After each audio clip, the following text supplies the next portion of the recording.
Wednesday, April 2nd, telling him the time and the circumstances of the apparition without any suggestion on his part. The appearance in my room was most vivid and quite unmistakable. Miss A.S. Verity also furnishes the corroborative statement. I remember my sister telling me that she had seen SHB and that he touched her hair before he came to see us on April 2nd. The agent statement of the affair is as follows. On Saturday, March 22nd, I determined to make my presence perceptible to Miss V at 44 Moreland Square, Notting Hill at 12 midnight. And as I had previously arranged with Mr. Gurney that I should post him a letter of the evening on which I tried my next experiment, stating the time and other particulars, I sent him a note to acquaint him with the above facts. About 10 days afterward, I called upon Miss V, and she voluntarily told me that on March 22nd at 12 o'clock midnight, she had seen me so vividly in her room whilst wide awake, and that her nerves had been much shaken, and she had been obliged to send for a doctor in the morning. Experiences such as these might be passed off as telepathic hallucinations, but to my way of thinking, each example given is a typical unconscious projection of the astral body. Do you know how long it takes the astral body to speed to a distant place and come back again into the zone of quietude while the subject sleeps? Just about 1/1000th of the time which it takes you to think about it. When a projected phantom is conscious at some place at a distance, how is such an event to be explained? By the telepathic hallucination theory or by the astral body theory? The foregoing are all typical examples of the method I have just given, the passive will method of projection of the astral body. Through passive will, imaginative will, many of those who have been classed as dreamers have performed very unusual feats, some good, some bad. The fact that they were dreamers has been pointed out emphatically.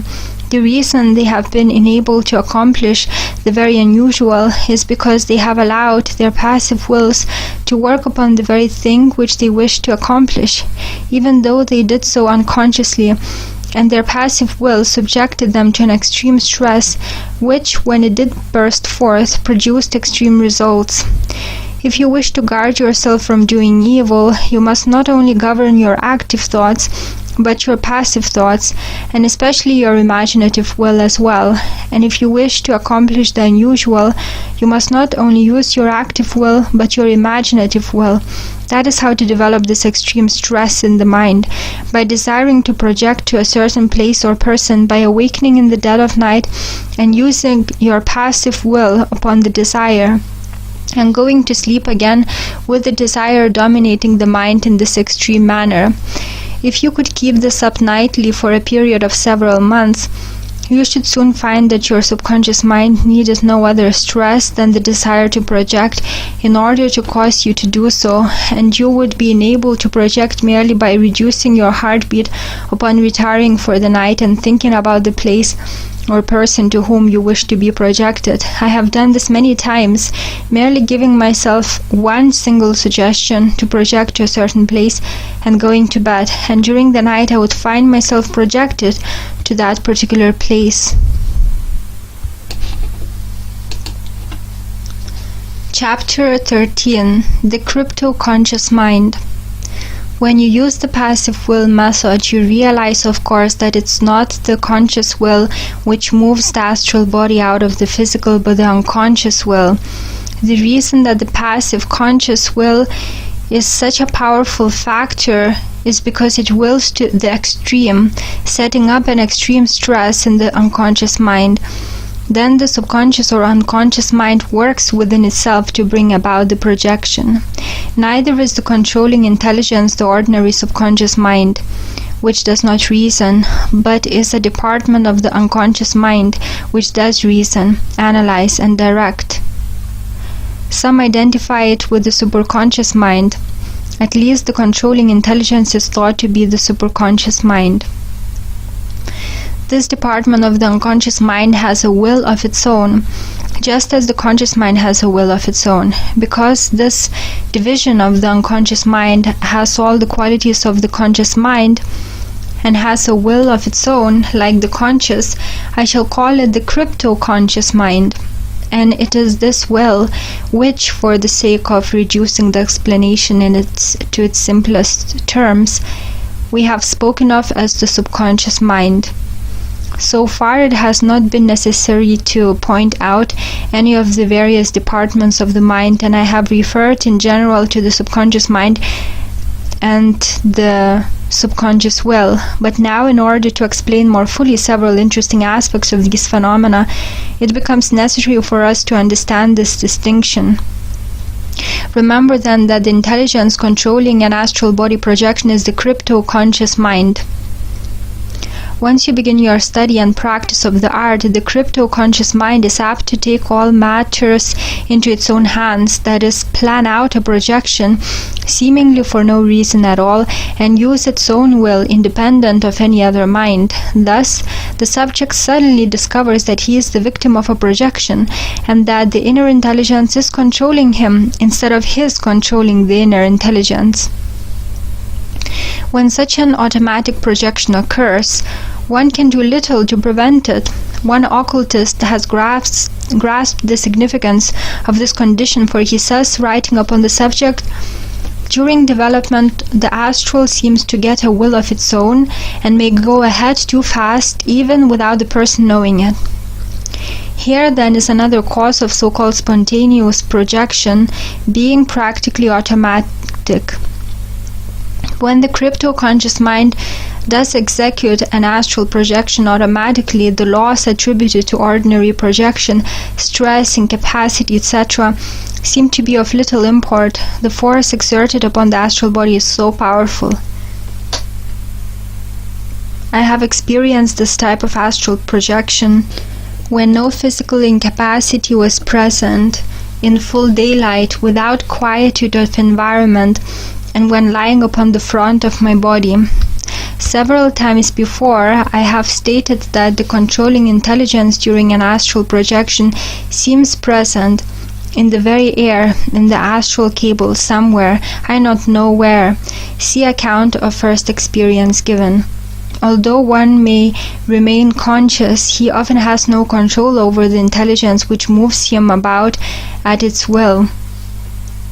The crypto-conscious mind is the intelligence which elevates the astral body, throws it under and frees it from the spell of catalepsy, turns the body in the air, moves it outward, places it in a standing position, and performs various maneuvers such as these.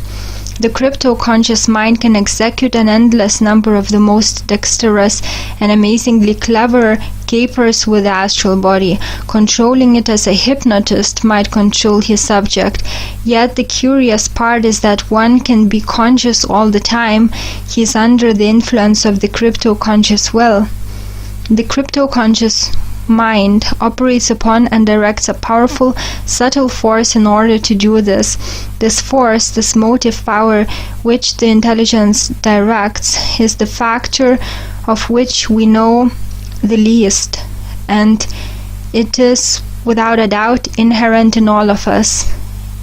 If we could once discover it, explain it, understand its constitution and nature, we should make a great stride forward in the explanation of many unusual physical phenomena, that is, raps, telekinesis, etc.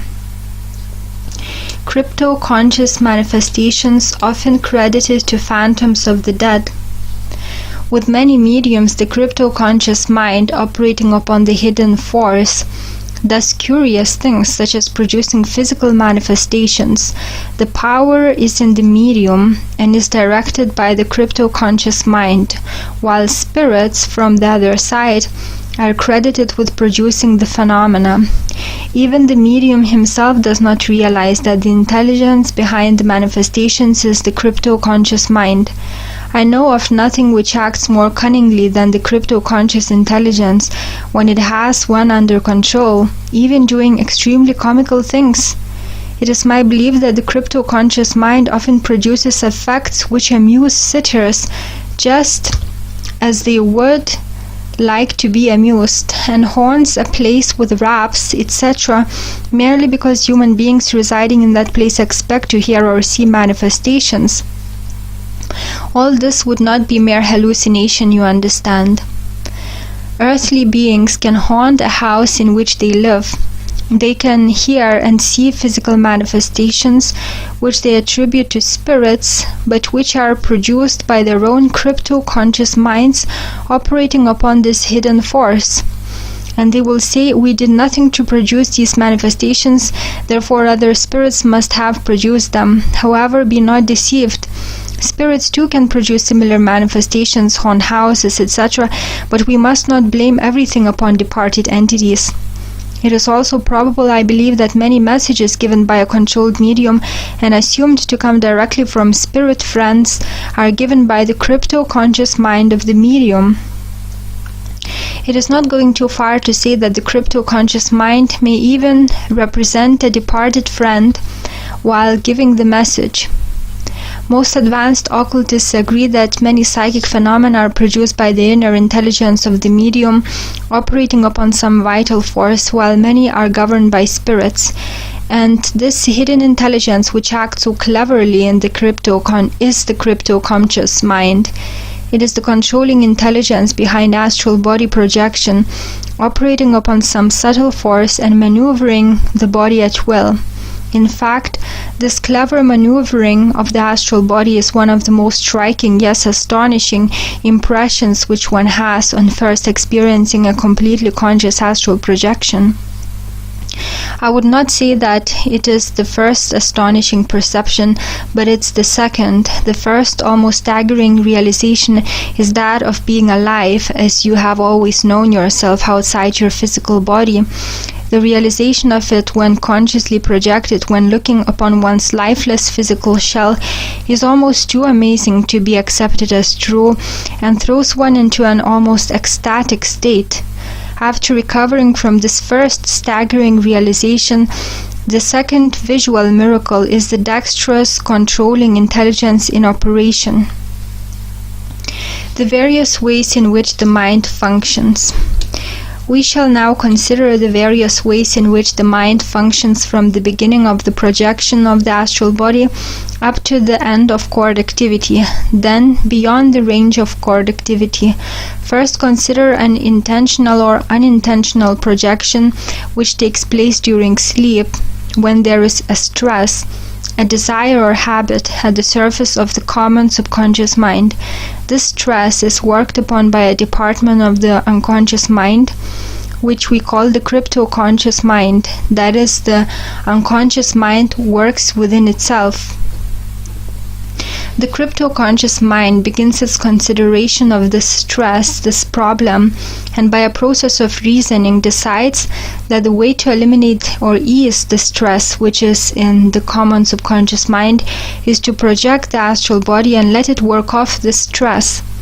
It may be that the crypto-conscious mind does these things at night while we are asleep, because it knows that we will not do so during the day when we can consciously interfere. That is, the crypto-conscious mind realizes that the conscious mind is bound or prevented in many instances from working off these stresses, and therefore causes them to be eased while we are unconscious. At any rate, the crypto-conscious mind takes control, directs the subtle force, and causes the projection. When the astral body is in the act of projecting, the subject can sometimes be unconscious. When this is the condition, the crypto-conscious will governs the entire movement of the astral body, shooting it hither and thither about the astral plane, causing it to work off habits, appease desires, etc. Second, be conscious, and by his conscious will influence the control of the outward or inward movement, but he can never influence the controlling influence to change the route of the exteriorization or interiorization of the phantom.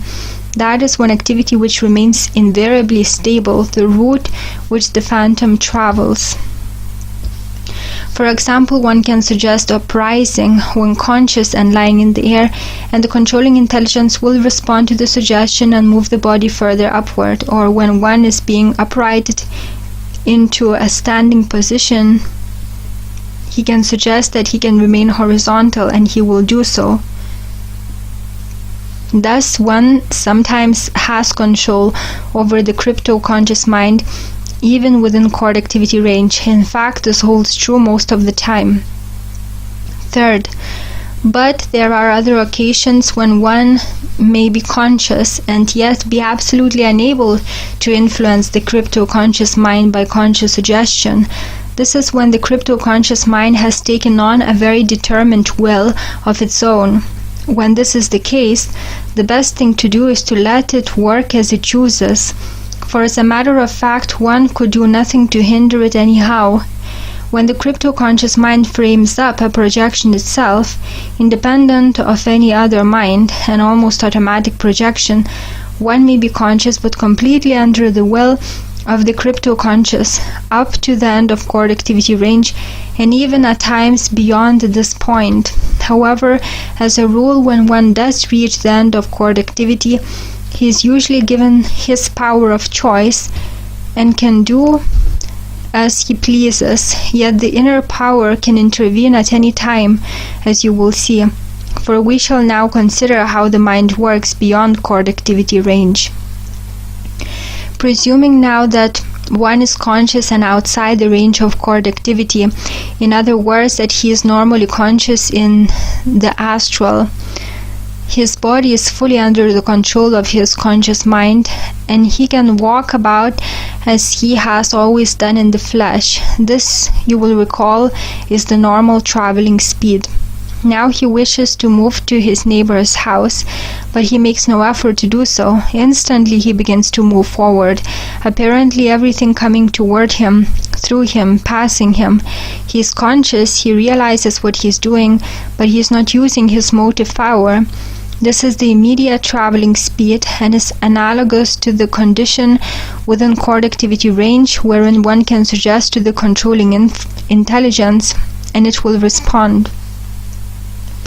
Now he wishes to be at a friend's house, 10 miles distant, and instantly he finds himself there. This is the supernormal traveling speed and is always unconscious, and at his friend's home he can walk about normally or move about at the intermediate speed at will. I cite this merely to show you how our inner minds can intercede each other at any time during a projection of the astral body. This is true also of spirits living on the astral plane. An experience I once had illustrates this. I might also say that the following experience is one of the most unusual I have ever had. A superconscious projection. I call this experience a superconscious projection for a reason which will be obvious when you have finished reading it. It was one of those strange moonlight evenings when the very atmosphere seemed filled with a weird quietude. It was in the summer of 1924. I had left home shortly after the evening meal and had gone down to the village. Nothing seemed to interest me that night, and I seemed under the spell of some indescribable loneliness. I walked up one side of the street and down the other, and eventually came to rest upon a bench which stood in front of one of the garages. There I sat for some time, wondering and thinking of the whys and wherefores of life, and I recall looking up many times at the bright, beaming moon above, and feeling angry with myself to think that I could not fathom it all. Finally, in disgust, I went home, entered my room, locked the door, and flung myself across the bed. I had lain there but a short time when my attention was drawn to the fact that a sort of cool wave was passing over me, and that my arms and limbs seemed to be getting numb. Footnote: this feeling often precedes an unintentional projection, as does second the cool wave and numbness, that is a sort of crypto-conscious induced incapacity. SM. End of footnote. I reached down and pinched my hip, but could feel nothing. Next, I did the same with my arm, but it too seemed insensible. I'm sure that a needle could have been pushed into my flesh and that I should not have felt it at the time. In a few minutes I was unable to move. My motive power had now left me, and I lay conscious for several minutes in this condition. It was undeniably a very unpleasant condition. I was conscious but unable to see, hear, feel, or move. I felt as though consciousness alone existed within me. However, it was not such an unusual experience for me, and knowing what was about to happen, I remained calm in mind, ready for another conscious excursion in my astral body. I was moved upward in the air, then outward to a distance of about 10 feet, where my sense of sight once more began to function. As is often the case, everything at first seemed blurred about me, as though the room were filled with steam or white clouds, half transparent, as though one were looking through an imperfect window pane, seeing blurry objects through it. This condition is but temporary, however, lasting as a rule about a minute in practically all conscious projections. So presently I could see normally in the astral body. From this spot I was moved by the controlling intelligence into the upright position and placed upon my feet on the floor of the room, swaying about as I have stated one often does, through cord action. When I advanced outside cord activity range, I was once more free and normal and walked through the house for a short time, then outside and into the street. No sooner had I got into the street than an almost bewildering scene surrounded me, and I found that I was in a strange house, I knew not where. I realized at once that I had traveled there at the supernormal speed, but why I had done so remained a problem. So I looked about me, wondering if by chance the inner intelligence had shot me there for a purpose. 4 people were in the room, one of them a girl of about 17. Still, I could see no reason for my being there. Knowing from experience that if one does not use his own conscious will while projected in the astral body, his subconscious will control him, I reasoned in this manner: I will not try to see or understand why I'm here.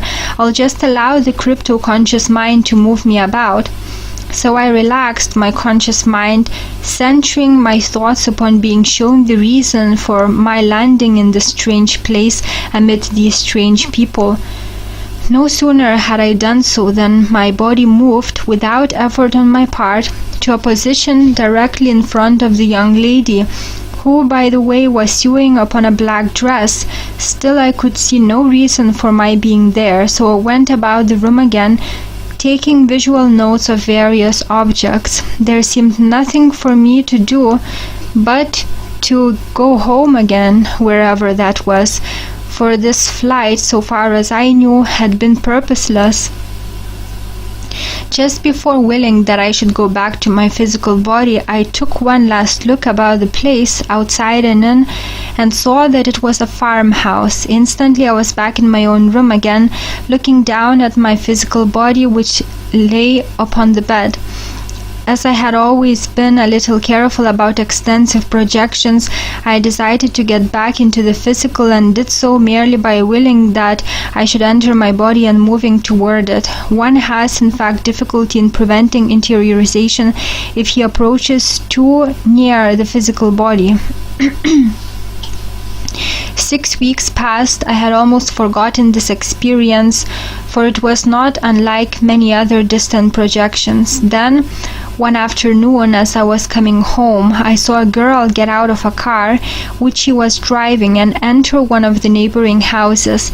Immediately I recognized her as the young lady I had seen that night 6 weeks before in the farmhouse, when I had projected in my astral body.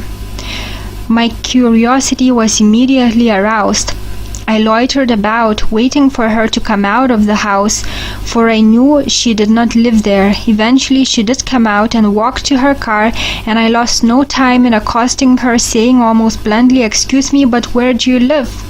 To this I received the reply, "None of your business," she of course thinking me forward. and impertinent. However, I did succeed in talking to her, and in doing so told her that I had seen her before and knew what her home looked like, and even described it to her to convince that I had seen her home. My description was so perfect that on hearing it she was not so aloof and began to talk more freely, wondering who had told me all this, and asked how I knew these things when I did not know where she lived. One thing led to another. I began to like her. I have seen her many times since. I have seen her home exactly as it was in the conscious projection, which is 15 miles as the crow flies from my own home.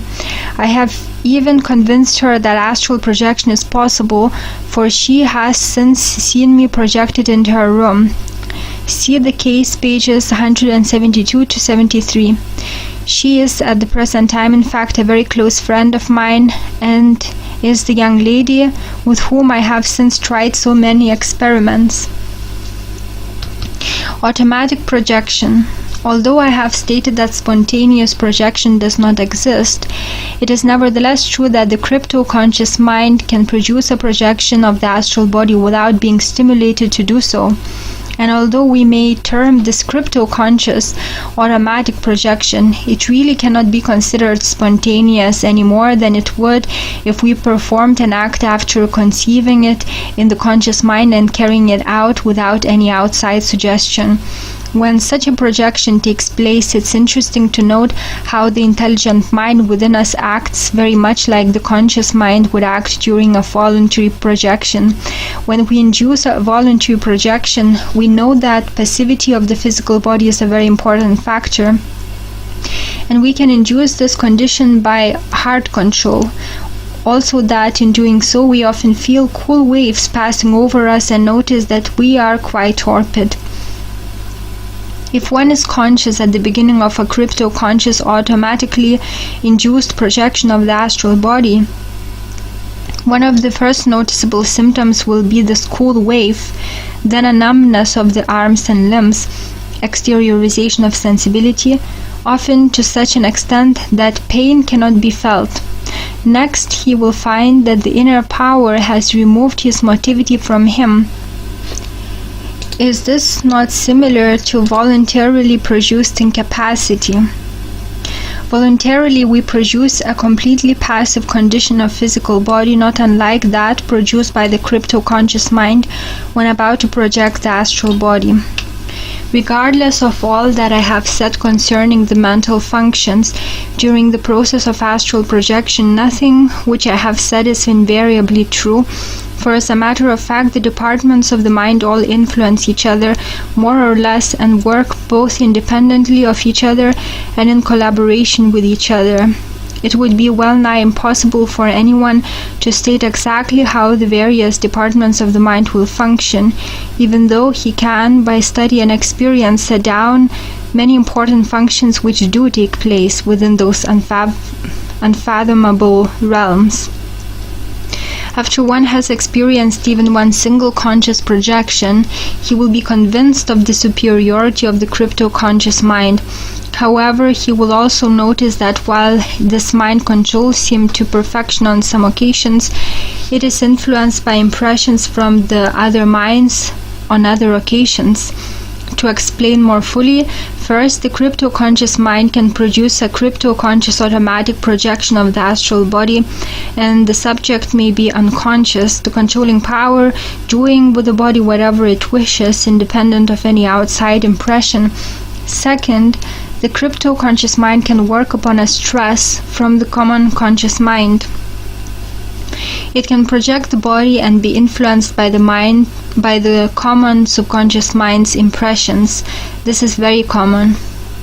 Third, the crypto-conscious mind can take a suggestion directly from the conscious mind and then produce a projection of the astral body. This is not so common, but can be done at times, especially by using the passive conscious will.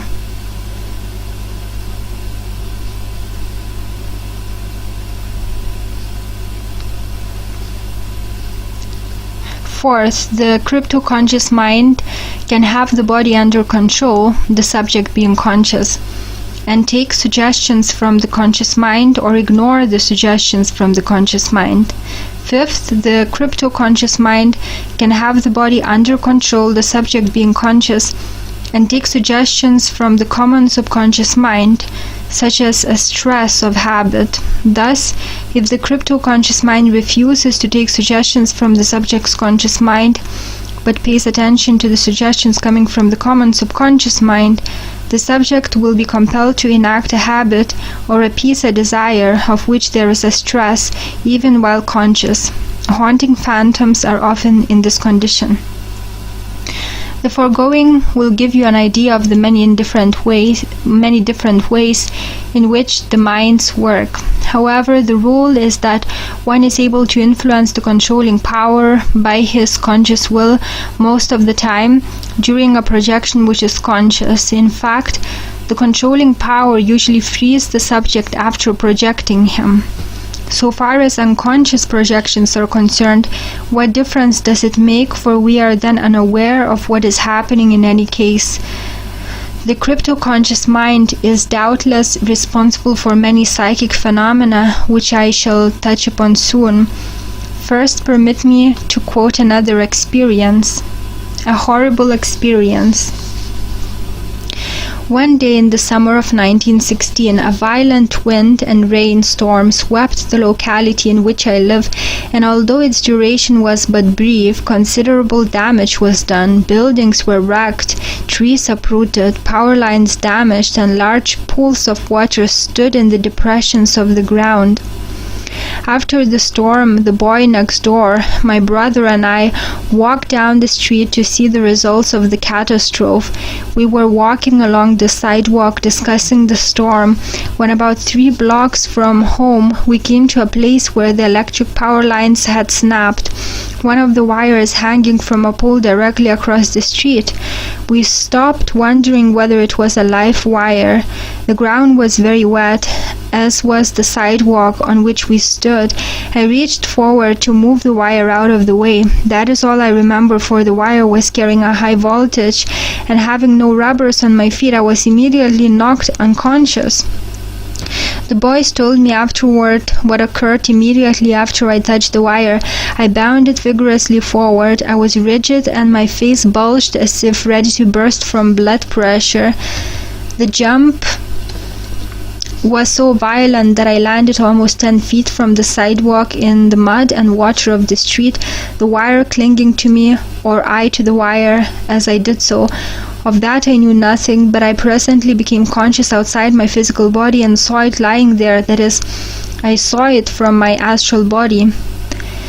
I could feel the terrible electricity passing through me, even as I stood some feet away from my physical body, which was in contact with the wire. See a duplicate sensation.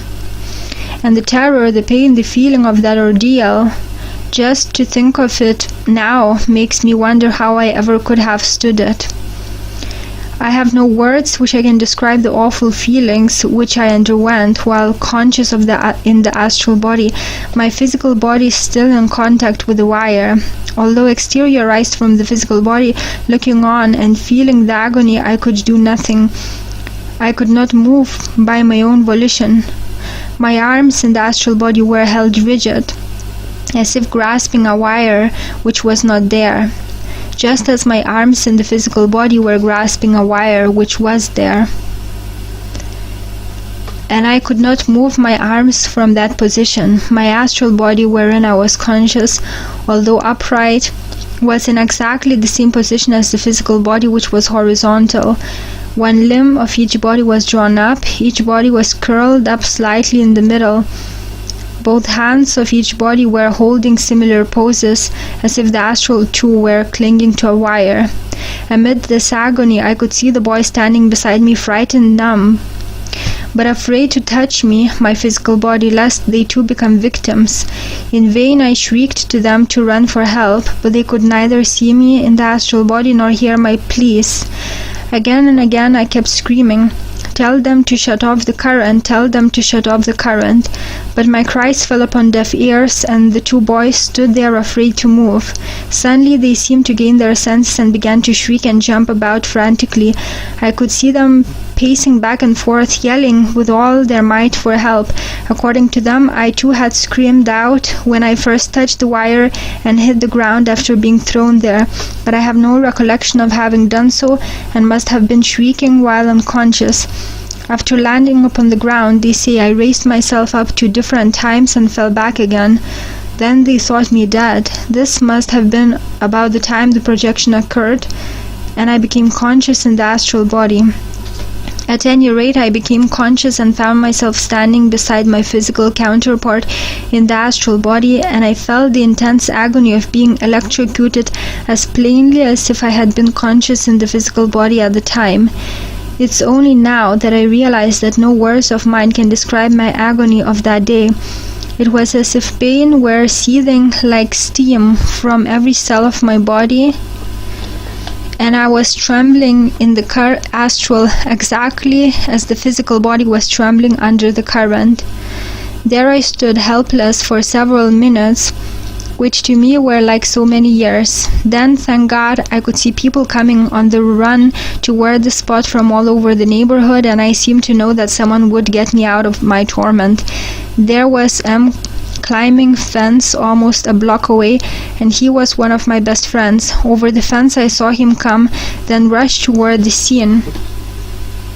2 ladies from the nearby house were coming. I knew them too, and there a man and his son were running toward me, the man carrying a hatchet. He had rubber boots on. This man reached down to pick up my physical body. As he did so, I seemed to bound right back into it again and was conscious there as all the neighbors stood by looking on. Everyone whom I have mentioned in this account is still living and would vouch for the genuineness of this occurrence so far as the physical aspects are concerned. I have omitted their names for the reason that they might be opposed to having them appear in a book of this character. All were astonished at the fact that I came back to life, as they said, and the examining physician who was called was likewise baffled, considering the length of time I had been upon the wire and the current it was carrying. The spectators in fact presumed that I had been dead for some time. The boy stated that about 10 minutes had elapsed from the time I first touched the wire until I was taken from it. As I was conscious for at least 5 minutes, I must have been unconscious for about 5 minutes before awakening in the astral body. Why victims of violent death reenact their death in the astral body? Almost every night after this tragedy, I dreamt that I was being electrocuted, and in the dream I would live through the whole experience again exactly as it had happened. Sometimes I would become conscious and find that it was only a dream, but on doing so always found myself projected and usually standing beside my physical body, which lay upon the bed. Even then, at times, it would take me several minutes to understand that I was conscious and in my astral body, and that the experience was a thing of the past. On one occasion I awakened in this awful dream and found myself projected living through the horrible experience exactly on the spot where it occurred, which was several blocks from my home. I believe I mentioned before that the victim of a violent death often reenacts death over and over again in the astral. And when we consider this fact, it really seems cruel that this should be so. Just why the victim should live over his death time after time is not difficult to account for. It is not so much the actual pain which remains as it is the mental terror which the pain has impressed deeply upon the mind, the stress which has gained control of the victim unless his conscious mind be functioning perfectly. To bring the explanation of this home to you, let us suppose for a moment that I had died upon the wire instead of becoming physically alive again. More than one condition could then be brought about wherein I, then permanently in the astral, would reenact the death. We have seen that this is exactly what I did when physically alive, astrally living through the event by night. Would I not do the same thing while sleeping, even though I were permanently projected? Oh yes, Astral beings sleep and dream even as you and I. The astral body is the dream body. We must not forget that.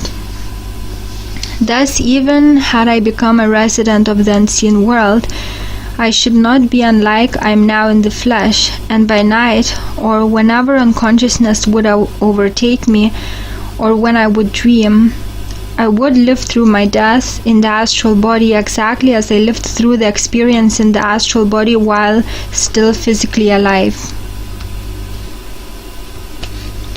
The dominating impression made upon my mind, the stress, would have me under control, just as the stress of habit compels the projector to enact the habit. One can well imagine the impression made upon the mind by the terror of a violent death. This terror can even unbalance the mind of the victim, and he will actually be insane in the astral for a time. The dominating stress in his mind will compel him to constantly reenact the scene. He is then earthbound, of course, and should he be observed reenacting the scene by earthly beings, the spot would be said to be haunted. Much has been written about earthbound entities, yet most writers fail to state why the entities are in such a condition, some even claiming that the haunter must have led a bad life while in the flesh and was therefore held down in the astral. This is about the most logical explanation which objective reasoning can give, but experience and astral projection reveals the reasons I'm giving you now. The most upright earthly being is just as apt to become the victim of an earthbound condition as the most wicked. He is earthbound not because of his morals, but because of his psychic condition. I have been criticized by spiritualists on several occasions for making the statement, that is, that the most upright earthly being is just as apt to become a victim of an earthbound condition as the most wicked. Yet it's true that a perfectly innocent person may become earthbound. It is always the victim of a murderer who lives over his death and haunts the place of his death. How often do we hear of the murderer haunting a place? No, it is always the victim, the innocent party, who figures in haunted house phenomena.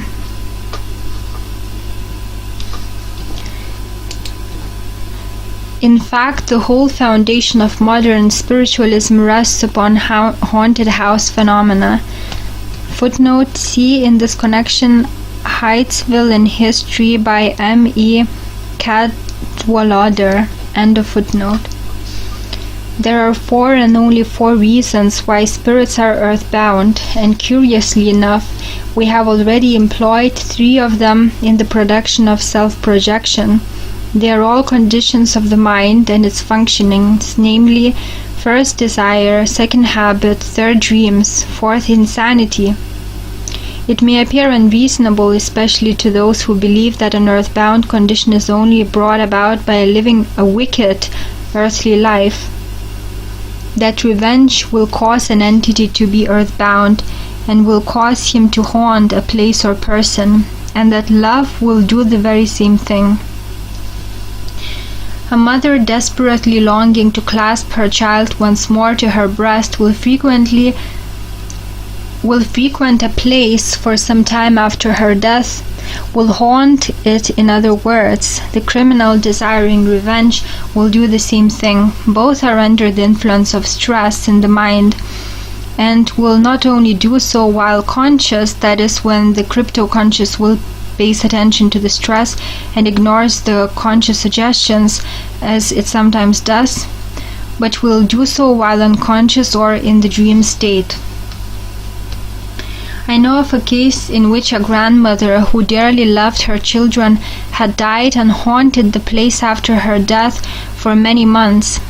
Further, she had been insane for some time before her death. After many months of haunting, one member of the family got into communication with her and said, "What on earth do you want to keep prowling about here for, annoying us?" To this the old lady replied in her German tongue, broke, I not know I been here for a good while.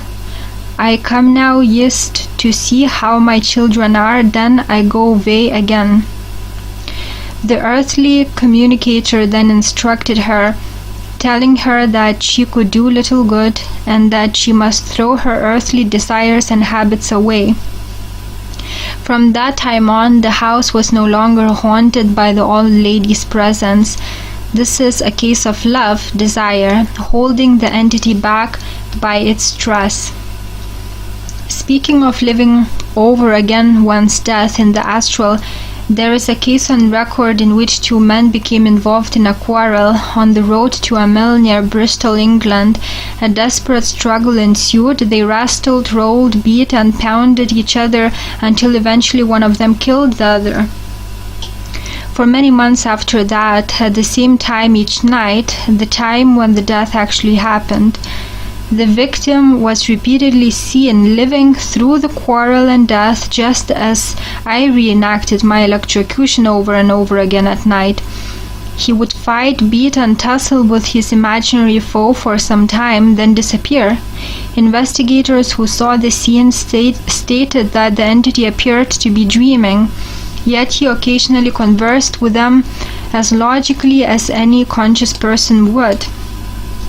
This is what baffles many experimenters, for they reason that because an earthbound entity is conscious enough to understand and talk, he cannot possibly be dreaming. But this is a big mistake. It's the crypto-conscious mind which has the entity under control at such a time, and it is this mind which does the talking, answers the questions, etc., while the conscious mind is engaged in the dream. On the other hand, the entity can be conscious and under the domination of the crypto-conscious mind, which ignores his conscious suggestions and pays attention to the stress of the subconscious mind. But this does not occur frequently. I have stated that the crypto-conscious mind always controls the subject, projector, or spirit when he is unconscious or in the dream consciousness, even though it may take suggestions from the dream consciousness. Whenever you have found an earthbound condition, you have a condition in which the subject's conscious mind is not functioning normally, that is strongly enough, and the crypto-conscious will is controlling him. Perhaps you do not believe this. Very well, we do not have to go into the astral to prove it. I have stated that the only difference between astral somnambulism and physical somnambulism is that in the latter case the physical body clings on to the astral, which is under the control of the subconscious will, the crypto-conscious will. Now, the next time you meet a sleepwalker who can talk to you logically in his somnambulism, speak to him, then wake him and ask him if he remembers what he said. He will say no practically every time. Yet he talked logically and acted with instinctive precision. Instinct comes from the crypto-conscious mind. Hence it was not his conscious mind to which you were talking after all. Neither is it always the haunter's conscious mind which answers you when he is living over his death or incidents connected with it in a dream. It is the impression made, the stress put upon the mind by the terror of a violent death, which, coming to the surface when the conscious mind is off guard or not strong enough to control the stress, influences the crypto-conscious mind. Had I somnambulated physically in my dream of being electrocuted, I should have acted out the tragedy with my physical body clinging to the astral, just as I did in my astral body alone. It was a very common occurrence during the World War to see soldiers while dreaming jump from their beds and reenact terrors which they had met with and which had left deep stresses in their subconscious minds. No, we do not have to go into the unseen to prove why a projector or a spirit haunts a place or why it lives over and over again some tragic event. Janet has recorded many interesting cases of somnambulism, among them the case of Irene, aged 20, who for 60 nights had watched her mother, who was dying of tuberculosis. This case demonstrates very effectively the point which I had been trying to impress upon you. The case of Irene. After the mother's death, she tried to revive the corpse, to call the life back again. Then, as she had the limbs upright, the body fell to the floor, and it took infinite exertion to lift it again onto the bed. You may picture for yourself all that frightful scene. Sometime after the funeral, curious and impressive symptoms began. It was one of the most splendid cases of somnambulism I ever saw. The crises last for hours, and they show a splendid dramatic performance, for no actors could rehearse these lugubrious scenes with such perfection. The young girl has the singular habit of acting again all the events that took place at her mother's death, without forgetting the least detail. Sometimes she only speaks, relating all that happened with great volubility, putting questions and answers in turn, or asking questions only and seeming to listen for the answer. Sometimes she only sees the sight, looking with frightened face and staring on the various scenes and acting according to what she sees. At other times she combines all hallucinations, words and acts, and seems to play a very singular drama. When in her drama death had taken place, she carries on the same idea and makes ready for the suicide. Footnote. Here is an excellent illustration of how the different departments of the mind can work separately or in collaboration. The crypto-conscious mind, which controls the movements of the body, takes its suggestions from the strong impressions, stress, in the memory, and works them out in good order. The department giving the suggestions in the crypto-conscious is not the department which controls the body, making it act the drama. The controlling power is the crypto-conscious. As the suggestion of the mother's death comes along, the mind goes off at a tangent, and the impression of being run over by the locomotive, another strong stress in the girl's mind, starts the controlling intelligence to act this out, the girl's death instead of the mother's. This is akin to the way in which the astral somnambulist will go off at a tangent, that is, he might project starting to the bakery, then cross a path leading into the bank where he had his money and was in the habit of doing, and thus walk into the bank to deposit money. SM. End of footnote. She discusses it aloud, seems to speak with her mother, to receive advice from her. She fancies she will try to be run over by a locomotive. That detail is also a recollection of a real event in her life. She fancies she is on the way and stretches herself out on the floor of the room, waiting for her death with mingled dread and impatience. Footnote. If this were occurring in the disattached astral body, it would often project to the railroad track, to the spot or a spot resembling the one seen in the dream. SM. End of footnote. She poses and wears on her face expressions really worthy of admiration, which remain fixed during several minutes. The train arrives before her staring eyes. She utters a terrible shriek and falls back motionless as if she were dead. She soon gets up and begins acting over again one of the preceding scenes. In fact, one of the characteristics of these somnambulisms is that they repeat themselves indefinitely. Not only are the different attacks always exactly alike, repeating the same movements, expressions, and words, but in the course of the same attack, when it has lasted a certain time, the same scene may be repeated again exactly in the same way 5 or 10 times. Footnote. When this occurs, the impressions composing part of the stress are stronger than the impressions composing the rest of the stress. SM. End of footnote. At last the agitation seems to wear out, the dream grows less clear, and gradually or suddenly, according to the causes, the patient comes back to her normal consciousness, takes up her ordinary business, quite undisturbed by what has happened. Chapter 14. The Crypto-Conscious Mind and Telekinesis. It is extremely difficult to give objective proof of the projection of the astral body, much more difficult than most persons seem to think. The idea that once a projector gets outside his body, he can manipulate physical objects by an effort of will is all right in theory, but a very different story in practice. Before attempting to give a brief explanation of how physical objects may be moved by the projector, let me appeal to your reason. How many people have died within the past year? A good many thousands. Is anyone so perfectly logical as to say that these thousands who have passed over and are astral beings do not use conscious willpower in an effort to communicate with their beloved earthly friends? That is the very first thing one would do when awakening in the astral body. How many records are made each year of astral beings successfully manipulating physical objects? Very few in comparison with the number who have died and are trying to give evidence of their presence.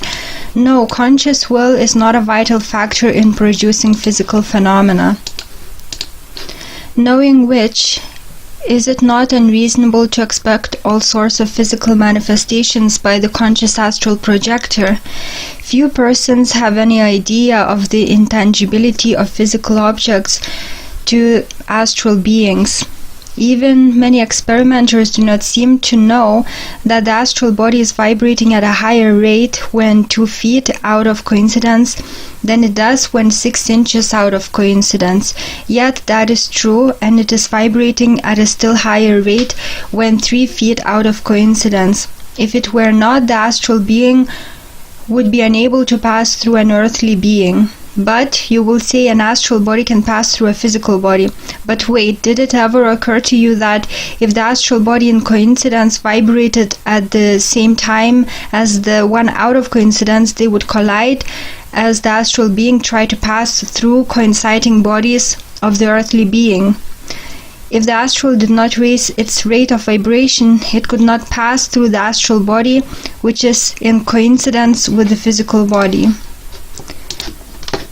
It is true, however, that willpower is the factor behind the manipulation of physical objects, but it's not the conscious will, it is the unconscious will, the will of the crypto-conscious mind.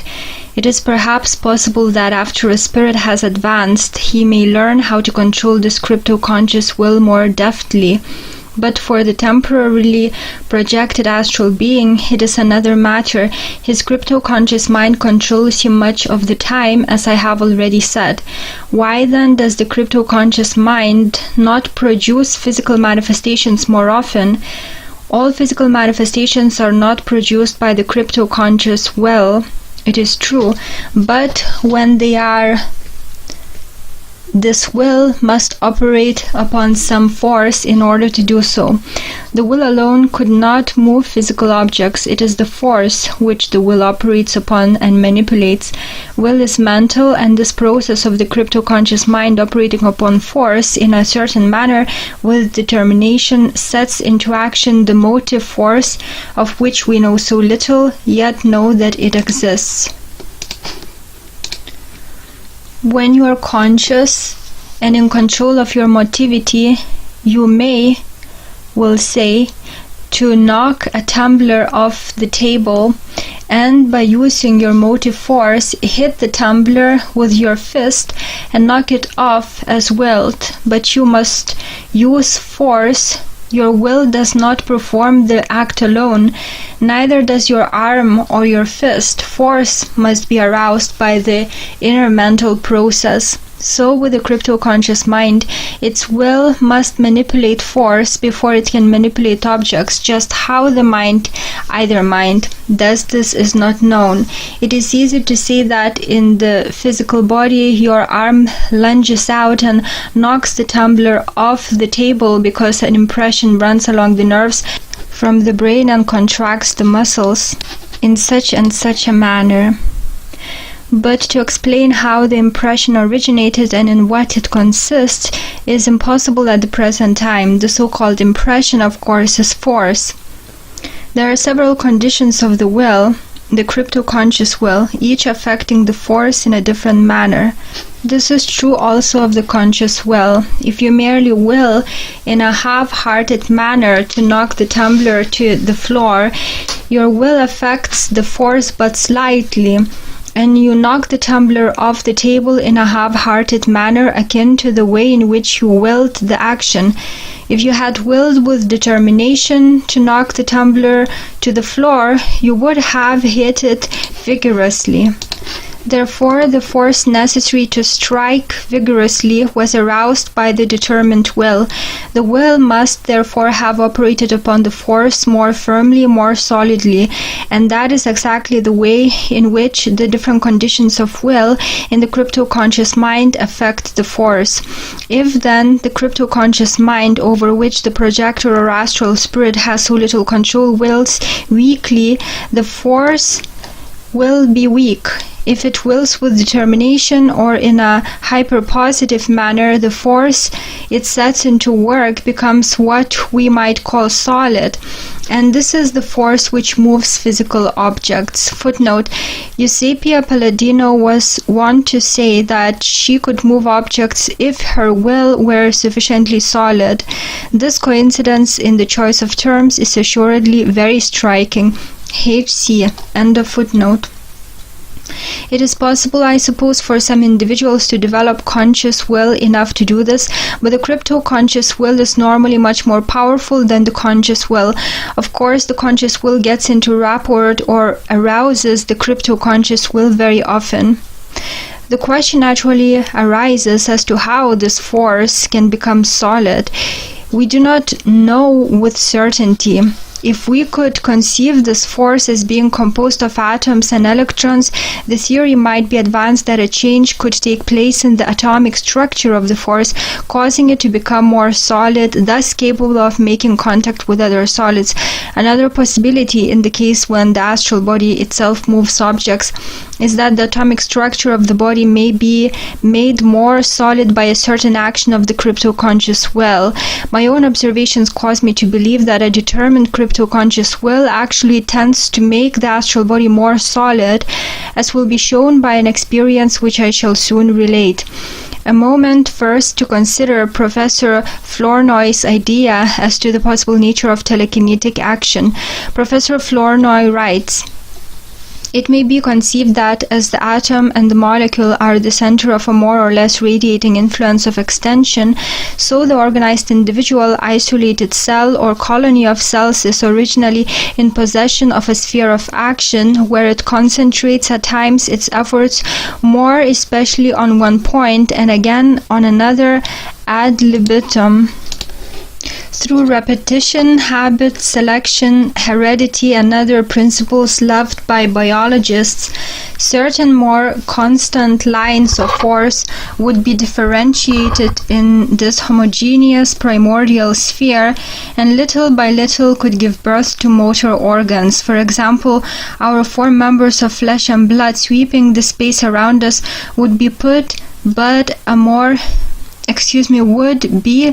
more economic expedient invented by nature, a machine wrought in the course of better adapted evolution to obtain at the least expense the same useful effects as this vague primordial spherical power.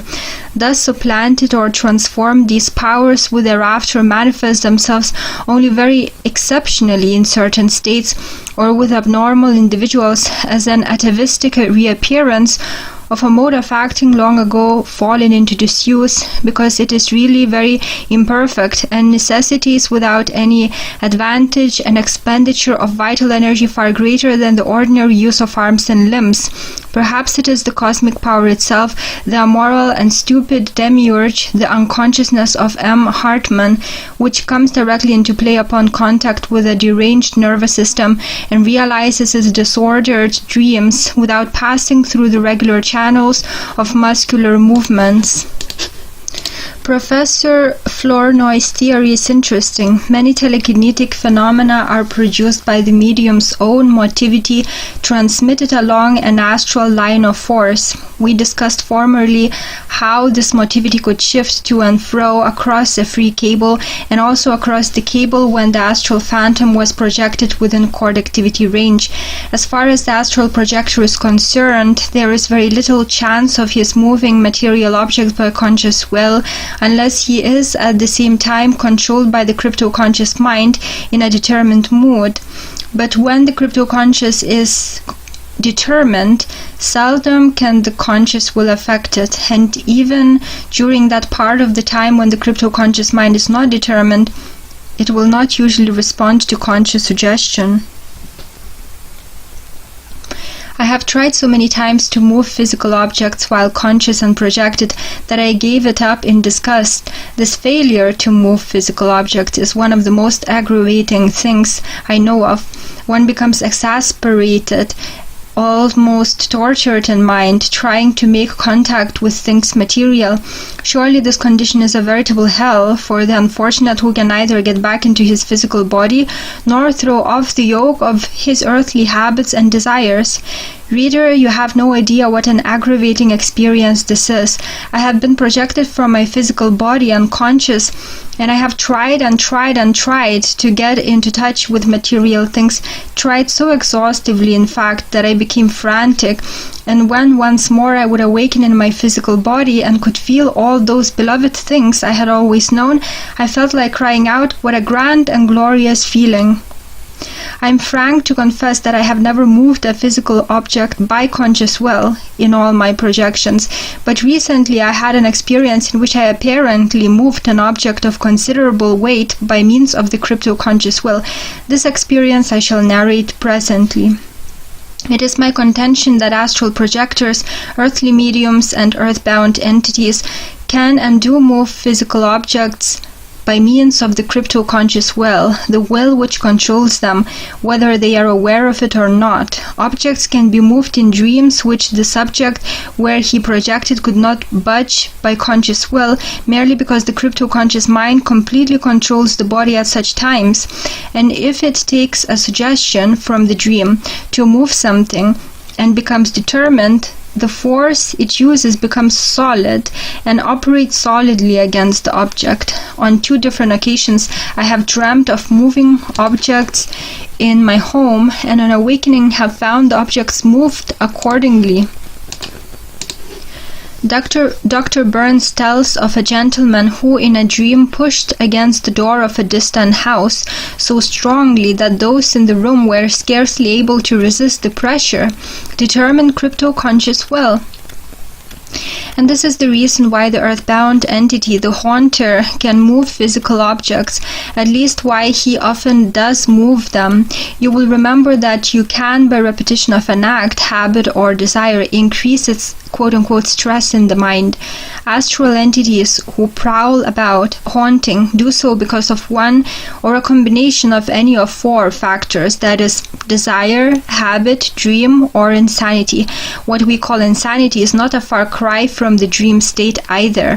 Footnote: Jewett, Sleep and Dreams, chapter The Analogy of Insanity to Sleep and Dreams. End of footnote. In those cases where an entity gets into earthly rapport while insane or in the dream state, the crypto-conscious mind always controls him, and if this mind becomes determined of its own accord for reasons we do not know, the force it operates upon becomes solid, moving objects. An individual earthbound entity can produce physical manifestations which an advanced spirit could not produce without a circle. It can, for the same reason I have just given, that is crypto-conscious will, acting in a hyperpositive manner upon the force. Permit me to call attention to the difference between the power of the crypto-conscious will and the conscious will itself. We do not have to go into the unseen to illustrate this either. Consider an insane person here in the flesh. When under the influence of his conscious will, he is not so superior in strength to anyone else, but when his conscious mind loses its balance and his inner intelligence is allowed to assume control of him, his subconscious will gets in rapport with his conscious will, and in the twinkling of an eye, his power is greatly multiplied, almost beyond belief. I know a young man far from strong. Any ordinary man could handle him when his mind is running along in conscious balance. But when he gets into one of his insane tantrums, he becomes a giant. On one occasion, 5 men, exerting all their energy, could scarcely hold him.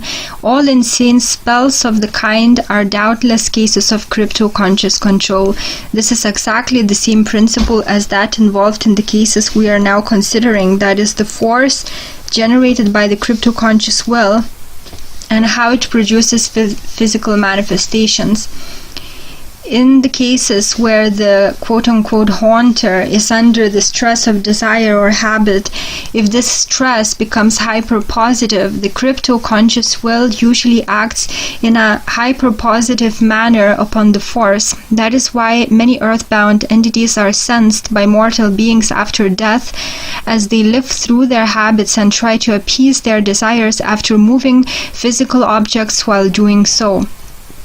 And let me assure you that the desiring is increased tremendously when the entity cannot appease it, thus often hyper-dynamizing the stress of the desire more and more in the subject's subconscious mind, impelling the crypto-conscious will to act with determination, resulting in the force becoming quote-unquote solid and producing the physical phenomenon. We can now see the reason why an individual haunter can often move physical objects when a higher spirit whose desires and habits have worn off and whose mind is settled cannot do so. Accepting all this as true, if the haunter be subject to spells of insanity, in which condition his crypto-conscious will is dynamic, he should be able to move physical objects with comparative ease. The haunter featured in the Great Amherst Mystery seems to have been of this type, and like most individuals subject to insane spells, was under the possession to kill. Higher spirits, no doubt, can utilize the same quote-unquote force principle scientifically, which the haunter employs unknowingly in the production of physical phenomena, as is indicated by the fact that quote-unquote spirit scientists are employed in many sciences. Knowing, as we do, some of the subtle expressions of the crypto-conscious mind and of the way in which it manipulates force, poltergeist phenomena should not be difficult to understand. An astral projection in which I moved a physical object.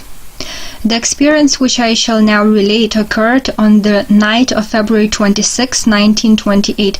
For some time I had been suffering from a serious stomach complaint. I slept alone on the lower floor of the house, my mother and small brother occupying a bedroom on the upper floor. Between 11:30 and 12 o'clock that night, I was suddenly overcome by unusually severe pains in my stomach. Unable to help myself, I called several times for my mother, but as she was sound asleep, she did not hear me. I continued to call in vain for several minutes. Then I decided to get out of bed and crawl along the floor to the hall, which leads to the stairs, hoping that from that spot she could hear my voice. I managed to get out of bed and started for the door, but the pain grew so intense that I could not reach it and fell over in a faint. I soon recovered consciousness again, and by exerting all my willpower, managed to advance a few feet further. But having been confined to my bed for almost a month, the exertion was too much for me and I fainted again. This time I awoke outside my body and found myself moving up the stairs under crypto-conscious control. That is, without direction or effort on my part. Here, if ever, the crypto-conscious will was in a determined mood, for I never before remember being so completely under its deliberate influence. Footnote: in this case, the determined conscious will got into rapport with the determined crypto-conscious will, SM. End of footnote. Naturally, I wanted to look at my physical body, which is always the first thing one does, but my thought to that effect had no influence upon the controlling power this time. Advancing up the stairs, I went through the wall of my mother's room and saw her and my small brother lying upon the bed sound asleep. This impression was very distinct, but at this point a gap came in my consciousness. Footnote: this, by the way, is not at all unusual happening. SM. End of footnote. On again becoming conscious, I found myself standing near the foot of the bed. I cannot say exactly what my movements were during this gap in consciousness, but on awakening I saw both of them, my mother and brother, in confusion, the former standing on the floor near the bed and the latter almost off the bed. They were talking excitedly about the matters having been lifted up and rolling them out of bed while they were sleeping. All this was very distinct. I was as conscious as ever I was in the flesh. Instantly I vanished from the room. I was drawn down to my physical body and pulled into it with a spiral motion, experiencing a conscious repercussion while coinciding. I immediately called out to my mother again, and she hurried down the stairs, very excited, so excited in fact that she forgot all about my being out of bed and lying on the floor, and began to tell me how spirits had lifted up the mattress and rolled her out of bed. She said that they had lifted it not once but several times, and she confessed that she was terrified for a moment. If occurrences such as these can take place during the nocturnal hours when the subject actually finds himself involved in them, I wonder how many similar occurrences take place which are attributed to the dead, but which should be credited to the projected astral body under the influence of the hyper-positive crypto-conscious will, while the subject is not conscious. No doubt, many. Raps produced during a dream. On the evening in March 17, 1928, I had been reading about D.D. Home and of his ability to levitate his physical body. I went to sleep with this in mind, and in the early morning I dreamt that I met Home and that we walked along the street discussing levitation. It seemed to me that we were very good friends and talked as close friends would talk. I said to him, "My gosh, Home, you surely had that levitation act down pat. Tell me how you did it so that I can show people." With this, I dreamt that Home gave me a demonstration, rising into the air and eventually coming back to earth again. He explained to me just what to do. Unfortunately, I do not remember what he said. Anyway, I tried it, and the first attempt resulted in my landing upon my face on the sidewalk. I got up and he instructed me again, and presently I realized that I was moving upward through the air. It felt very real, and instantly I became conscious and found myself projected, the dream, aviation type, having caused the projection. There was my physical body lying upon the bed, but I was not on the sidewalk, and there was no Home, nor anyone else present. I went up the stairs and through the upstairs rooms and looked at the rest of my family as they were asleep. Then I decided to go downstairs again and try to touch my physical body with my astral hand.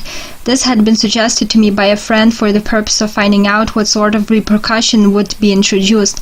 But in this I failed, for when I had advanced to within a distance of about 4 feet from my physical body, I lost control of myself and dropped down into coincidence. I lay awake for some time, heard the clock strike 3, and finally drifted off to sleep again. Later I began to dream once more. This time I dreamt that I was in the backyard of my home, walking about. I realized in the dream that I was dreaming. This is common occurrence after one has practiced dream control. There is a large 600-gallon oil tank against the house, and I walked up to this tank, took a monkey wrench which was lying upon it, and began to strike the tank vigorous blows. Remember, this was a dream. The noise of the hammering seemed to startle me, it was so loud, and then I remember moving through the wall of the house and awakening in my physical body. I heard the blows still resounding from the tank while fully conscious. 3 other people also testified that they heard the hammering on the tank, each one of these saying that it was exactly as if someone had been pounding upon it with a hammer, and were surprised on seeing no one near it. When you arouse the crypto-conscious will by way of the conscious will, you will find how difficult it is, how hard you must work to exert your conscious will, to the point often when you throw up the sponge. That is why you do not attain a thing often until you cease your efforts and give up trying. Then the crypto-conscious will, that superior will, gets a chance to work on the stress, and that which you had given up trying to attain materializes. The passive will method arouses the crypto-conscious will much more easily.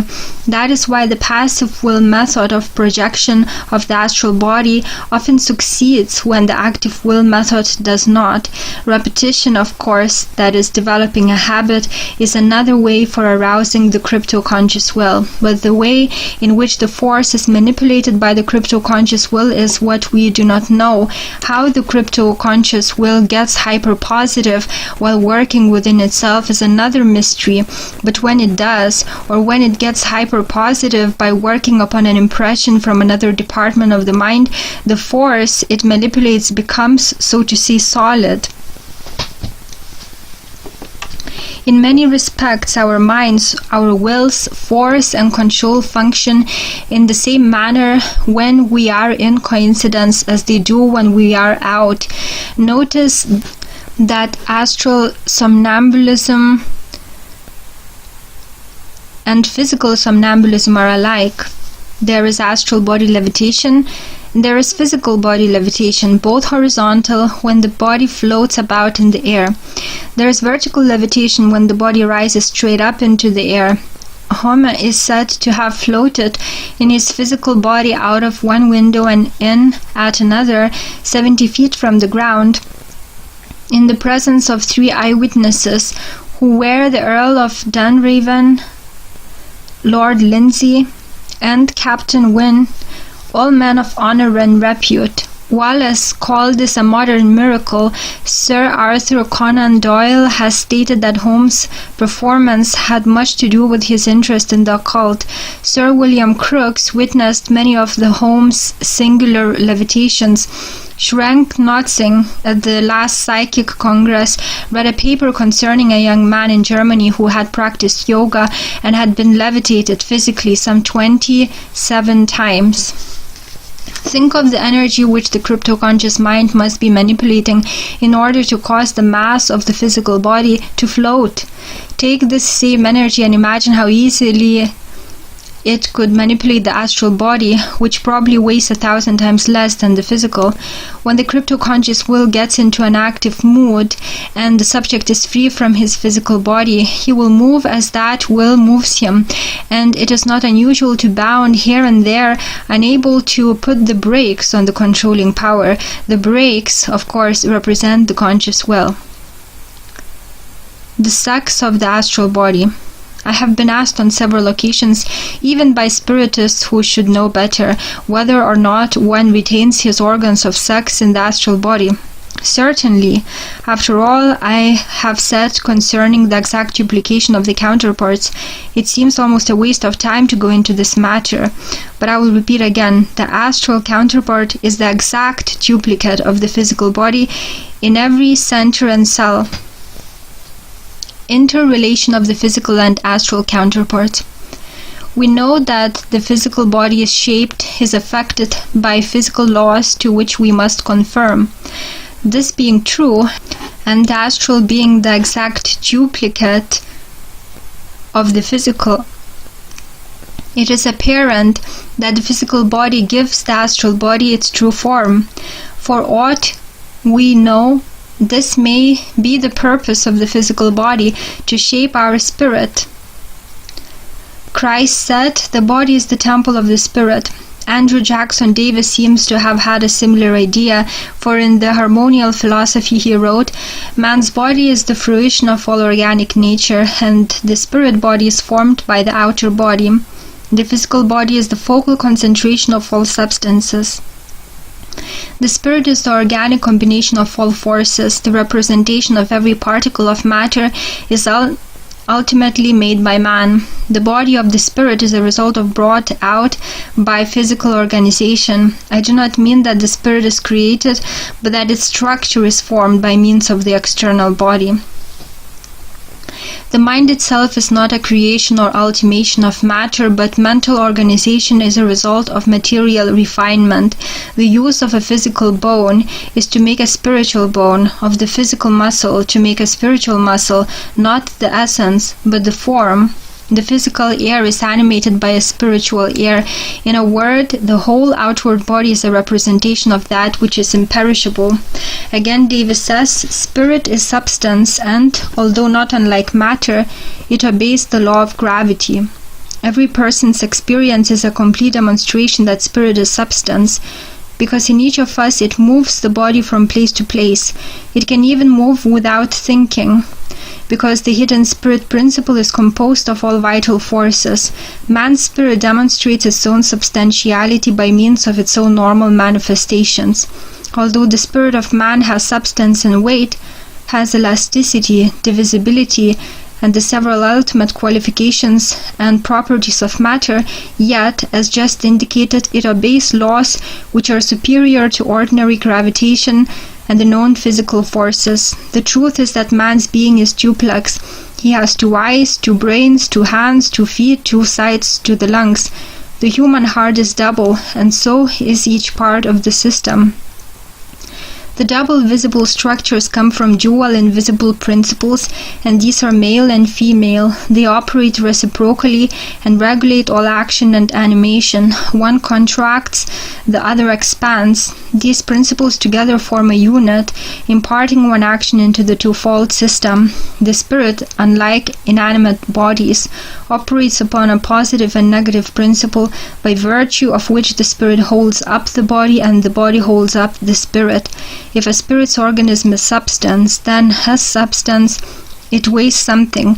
When it escapes from the material body, the spiritual body does not weigh more than the 16th of a pound, but it continues to absorb the elements of the invisible air until it becomes comparatively weighty, acquiring not only a power of gravitation, but also a power to overcome it. Spiritual doctrine teaches that the innermost man is a spirit which flows through our nerve sensations, which thinks and reasons, feels better, nobler, purer emotions than the forms, forces, and things around it, which teaches intellect and heart to recognize something higher than the fleeting circumstances whereunto it is harnessed. It is the invisible presence of the divine in the visible human. There you have Davis' idea of the interrelation of the physical and the astral counterparts. The physical body is affected as to its form by physical laws. If then the astral body be an exact duplicate, it must also be affected as to its form by the same physical laws. Be that as it may, the theory would not account for the shape and form of a being who died before maturity, so we must accept the theory that a being can also be shaped in the astral, independent of the physical. Composition of the astral body. Another question which is frequently asked me by many of those who have heard of my out-of-the-body experiences is this: of what is the astral body composed? And when I confess that I do not know, they never fail to sneer. However, the fact that I do not know the composition of my astral body should in no way discredit what I have said concerning it. The truth is that I do not even know the composition of my physical body, and I have had definitely more opportunity to study it than I have my astral body. Just why a projector whose trips in the astral are brief should be expected to solve every mystery, to explain everything which is unknown, is surely a greater mystery still, especially when spirit scientists who return to not tell us these things, even after they have been on the astral plane for years. No, indeed. The fact that I cannot explain the composition of the astral body should not discredit one single thing I have said concerning it. It has been one of my greatest disappointments that I have not been enabled to discover what the astral body is composed of, but then it appears that no one else knows either. Some refer to it as fluidic double. Lodge says it's etheric. The common belief is that it's not unlike matter, the difference being only in arrangement of its atoms. This has always been my idea too. Read, for example, what Dr. Henry Linhar has said concerning it. This life force is the primary source of all energy, from which all other kinds and forms of energy are derived. It is independent of the body and of food and drink, as the electric current is independent of the glass bulb and the carbon thread through which it manifests as heat and light. The breaking of the incandescent bulb, though it extinguishes the light, does not in any way diminish the amount of electricity behind it. In a similar manner, if the physical body falls dead, as we say, the vital energy keeps on acting with undiminished force through the spiritual material body, which is an exact duplicate of the physical body, but whose material atoms and molecules are infinitely more refined and vibrate at infinitely greater velocities than those of the physical material body. This is not merely a matter of speculative reasoning, but a demonstrated fact of natural science. When St. Paul said, "There is a natural body and there is a spiritual body," he stated an actual fact in nature. Indeed, it would be impossible to conceive of the survival of the individual after death without some sort of material body to serve as a vehicle for consciousness, memory, and the reasoning faculties, and as an instrument for physical functions. Therefore, if survival of the individual after death be a fact in nature, and if the achievement of immortality be a possibility, a spiritual material body is a necessity. Sir Oliver Lodge says that the substance of the spiritual body is ether. This is to me unthinkable. The ether is impalpable and omnipresent. It is, as far as science now knows, the primordial universal element which permeates and enters into the composition of all matter. But ether alone does not and cannot constitute matter.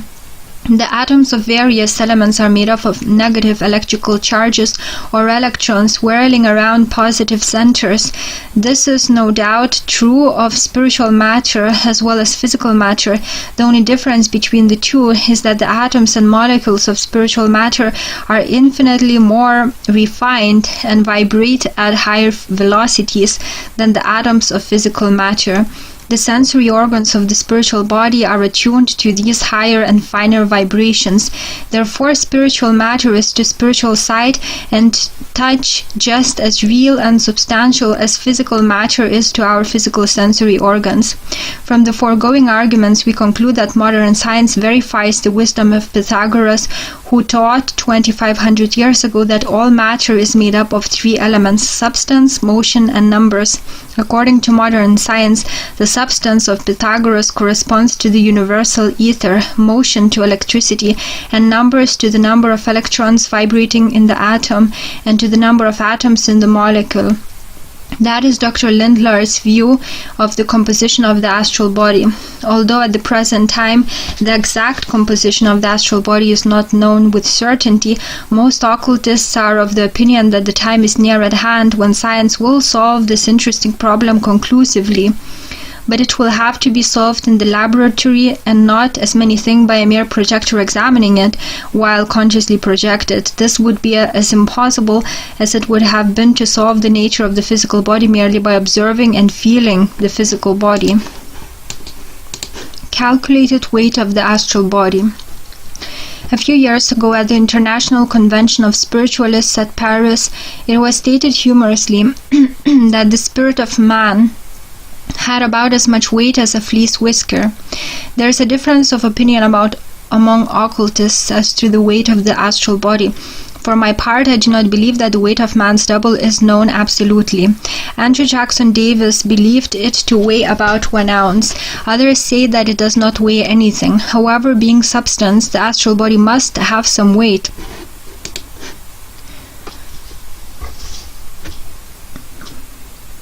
In this connection, let us consider the experiments of two Dutch physicists, Drs. Malte and Zalberg van Zelst of Hague, in their endeavor to ascertain the composition and structure of the astral body.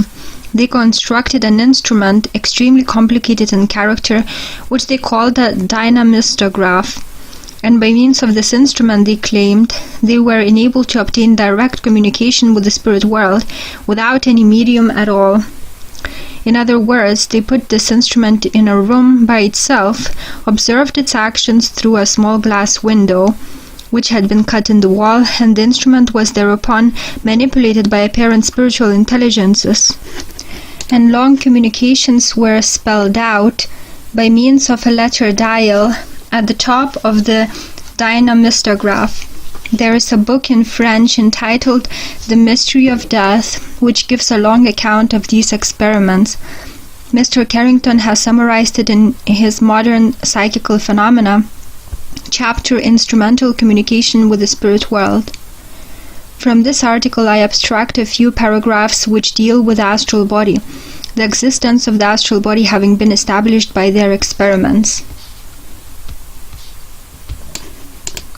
They, being physicists, said to themselves, "Let us investigate and determine the exact physical and chemical structure and composition of this body, its molecular arrangements and activity, and discover, if possible, its exact composition as we would any other body." Their conclusions, arrived at as the result of a long series of experiments, which we cannot now stop to summarize, were these. The body is capable of contraction and expansion under the action of the will, that is, the will of the astral body, the expansion being about 1.26 millimeters, or about 1/40 million of its own volume, its contraction being much greater, namely about 8 millimeters, or 1/6,250,000 of its volume. Its specific weight is about 12.24 milligrams lighter than hydrogen and 176.5 times lighter than air. The will acts upon this body mechanically, causing it to expand, rise, or contract, descend, as the action takes place. It is thus subject to the law of gravitation. There is an X force, unknown force, which holds the molecules of this body together. The atoms composing this body are extremely small, widely separated, and heavy. The internal density of the body is about the same as that of the external air. If the pressure of the air outside the body be increased, then that inside the body will increase in exact proportion. The weight of this body was also calculated and found by them to be about 69.5 grams. These results, I may say, agree more or less with certain experiments conducted by Dr. Duncan McDougall of Haverhill, Mass., some years ago, in which he weighed a number of patients dying from consumption at the moment they died. He placed the cot containing the patient on a delicately balanced scale, so that the patient, bed and all, was weighed. And at the moment of death, the beam of the balance went up and struck the upper arm suddenly. The weight thus lost was calculated and was found in 4 out of 6 cases to be between 2 and 2.5 ounces. This seems to be a rather interesting confirmation of the Dutch experiments. It also seems to show us that the astral body is, in a sense, a material thing, very tenuous probably, but still material in one sense. The clothing of the phantom, phantoms of the dead and phantoms of the living have been seen on many occasions by mortal beings. One of the negative arguments often employed by skeptics is that the phantom is clothed.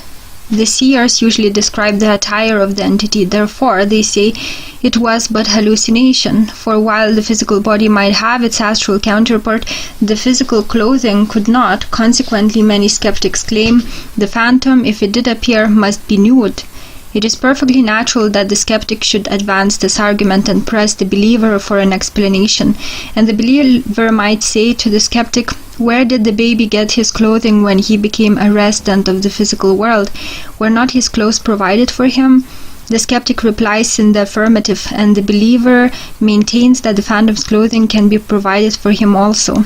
I have been asked on several occasions to state what light I can give upon the subject of the phantom's attire, and I must admit at the outset that it is very little. I can only make known what I have observed. As to the creation of the clothing, I know no more about that than I do about the creation of my physical body or my astral body. But one thing is clear to me: the clothing of the phantom is created and is not a counterpart of the physical clothing. The absorbing question to my mind is this: how are they created? For whenever I was clothed in my projections, I invariably asked myself what the clothing was made of, where it came from, how it came, what it looked like. I believe that I have already stated that I usually sleep in scant attire in order to offset depressing dreams and consequent depression of the astral body should I project. On the other hand, should the occasion call for it, I would sleep in pajamas. It is very curious to observe the way in which astral duplication is established, and 9 times out of 10 I awaken in the astral body with everything so perfectly duplicated that I do not realize that I am out of my physical shell until I begin to move or try to make contact with objects physical about me.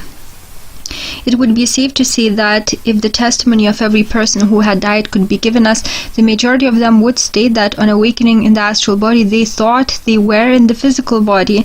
This shows us how completely the physical world is duplicated in the astral. All this must of course be governed by some superior intelligence within the individual. Peculiarities of our entire lives are established for us in the astral. That is one of the mystifying things about the astral world.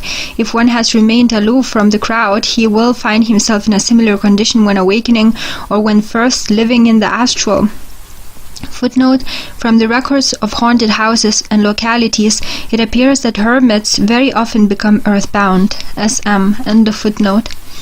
Most of my life has been spent away from association with the crowd, and I find that I am in the same condition when awakening in the astral, seldom meeting anyone. This may seem strange to the reader, but nevertheless it's true. This is but one example of how a lifelong habit may be continued in the astral. Besides this, there is the duplication which is established at the time of projection, temporary or permanent, when one awakens and finds everything duplicated. Under this category, duplication, comes the clothing of the phantom. I have noticed that as a rule in my physical body, where clad in a certain garb, my astral counterpart will be clothed in an identical garb. I say as a rule, but again, there have been many exceptions to that rule, which demonstrates the eccentricities of the controlling intelligence. Sometimes the physical body will be clothed and the astral body will be clothed in a different manner. For example, a sort of flimsy, gauzy white. This is not at all unusual and is perhaps the reason why ghosts have invariably become identified with white garments. Sometimes this astral garment is mistaken by observers for an aura, and sometimes the aura is mistaken for the garment of white. There is a distinction. One can be nude in the astral body and the aura would then act as clothing. In fact, it is my belief that the clothing is formed from the aura. At times the aura is more dense than at other times. It also seems to collect in some spots more densely than in other spots, causing the phantom to take on a blotchy appearance, really hideous. Of course, this is only as he appears to the observer, not as he really is. Footnote: Elliot O'Donnell, in his Ghostly Phenomena, page 4, describes a ghost he once saw having a huge flat face covered with fulsome-looking yellow spots about the size of a 3-penny bit. The nude body was covered with similar spots. HC. End of footnote. No one need to worry about awakening in the astral and being abased because he is nude, for his aura surrounds him, and no sooner does he begin to think about his clothing than he will discover that his thoughts have already formed or materialized clothing for him. Thought creates in the astral, and one will appear to others as he is in mind. In fact, the whole astral world is governed by thought. On one occasion, I noticed the clothing forming itself out of the emanation surrounding my astral body when only a few feet out of coincidence, and the clothing was exactly like that covering my physical body. On another occasion, I awakened and found myself moving along at the intermediate speed. A very dense aura surrounded me, so dense in fact that I could scarcely see my own body. It remained so until the phantom came to a stop, when I was dressed in the physical ghost-like garb. One can awaken from unconsciousness in the astral and find that he is already clothed. Thus, it is evident that the same portion of the subconscious mind which establishes duplication also causes the clothing to be brought into being from astral substance. It is plain to be seen by anyone who has ever experienced a conscious projection that the conscious mind does not necessarily create the phantom's attire, as many seem to think. The clothing is created. Of that there can be no question. It is created by the inner mind, as thought forms are created, even by the conscious mind. As to the process of the actual creation itself, I know nothing, for the same reason that I know nothing as to how physical matter was created. But as I have observed it, the clothing seems to form out of the colored aura which surrounds the astral body. That is, when one sees the clothing form, and it does so quickly, instantaneously, it seems to form by the aura growing very dense, close to the body. I remember several instances in which I have been dressed in the astral when only a moment out of coincidence. My mother has seen me on several occasions while I have been out of my body. A few times I have been conscious at the same time and saw her at the moment she saw me. At other times she has seen me prowling about the house in the dead of night when I have been quite unaware of the fact that is unconscious in my astral body. She always described the clothing I had on at the time, and although, as I have said before, the phantom is usually garbed in raiment which duplicates that which the physical is wearing, she did not know on many occasions which suit of pajamas I had on, and she verified her impression afterwards. I could never begin to tell of all the experiences and experiments of this nature which have taken place within my own home, most of them occurring when no prearrangements had been made by myself. In other words, on most of the occasions when I was seen, they were unintentional projections, which eliminates all possibility of hallucination induced through expectancy and suggestion. Some contend that nude spirits do not exist. That is folly. Spirits dress according to custom and to the customs of the geographical locations in which they have lived. We have nude and scantily clothed races here on the earth plane. Similarly, we have them on the astral plane. As to the clothing of the phantom, one writer has said, "Where did Christ get his clothing when he appeared after his death?" The account distinctly says that the soldiers divided his raiment among them by casting lots. Incidentally, my own observations in this matter of the phantom's attire coincide in part with what Caroline D. Larson has to say on the same subject. In her book, My Travels in the Spirit World, she says, "As the astral body is an exact copy of the physical, so men and women remain men and women in the spirit world. All their characteristics and peculiar masculine and feminine qualities remain unchanged. Spirits, like humans, wear garments. The appearance of clothes is effected in the following manner. From every spirit emanates a strong aura, a pseudo-phosphoric light. This aura is completely controlled by the mind. Out of the substance is molded the vesture of the body. At first, right after death, the molding in most cases is an unconscious act, for no sooner is the spirit separated from the physical body than it is in some manner dressed, even though the garment be only a sort of a shroud. But as the mind gains control of itself, the act of dressing becomes a conscious act, and the fashion of the wearing apparel is largely governed by the individual's taste.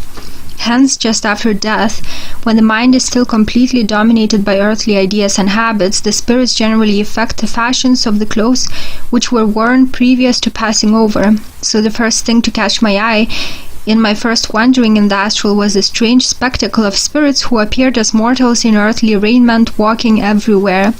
In the spirit world, the color of the aura defines the quality of the spirit. All darker colors denote a low state of development. As the spirit progresses upward, the colors of the aura become continually brighter. These aura colors, of course, determine also the color of the spirit garment. Hence, the character, quality, and development of the spirit are denoted by the color of the garment. As a man thinketh. All this reminds me of another point, perhaps the most difficult of all to comprehend, concerning the phenomena of astral projection. It is that everything in the astral plane seems to be governed by thought, by the mind of the projector. As a man thinks, so is he. When I think of trying to convey just what this implies, I almost give up in despair and realize how insignificant is my ability to express myself. So I can only say again, as one is in his mind, he becomes in reality when he is in the astral body.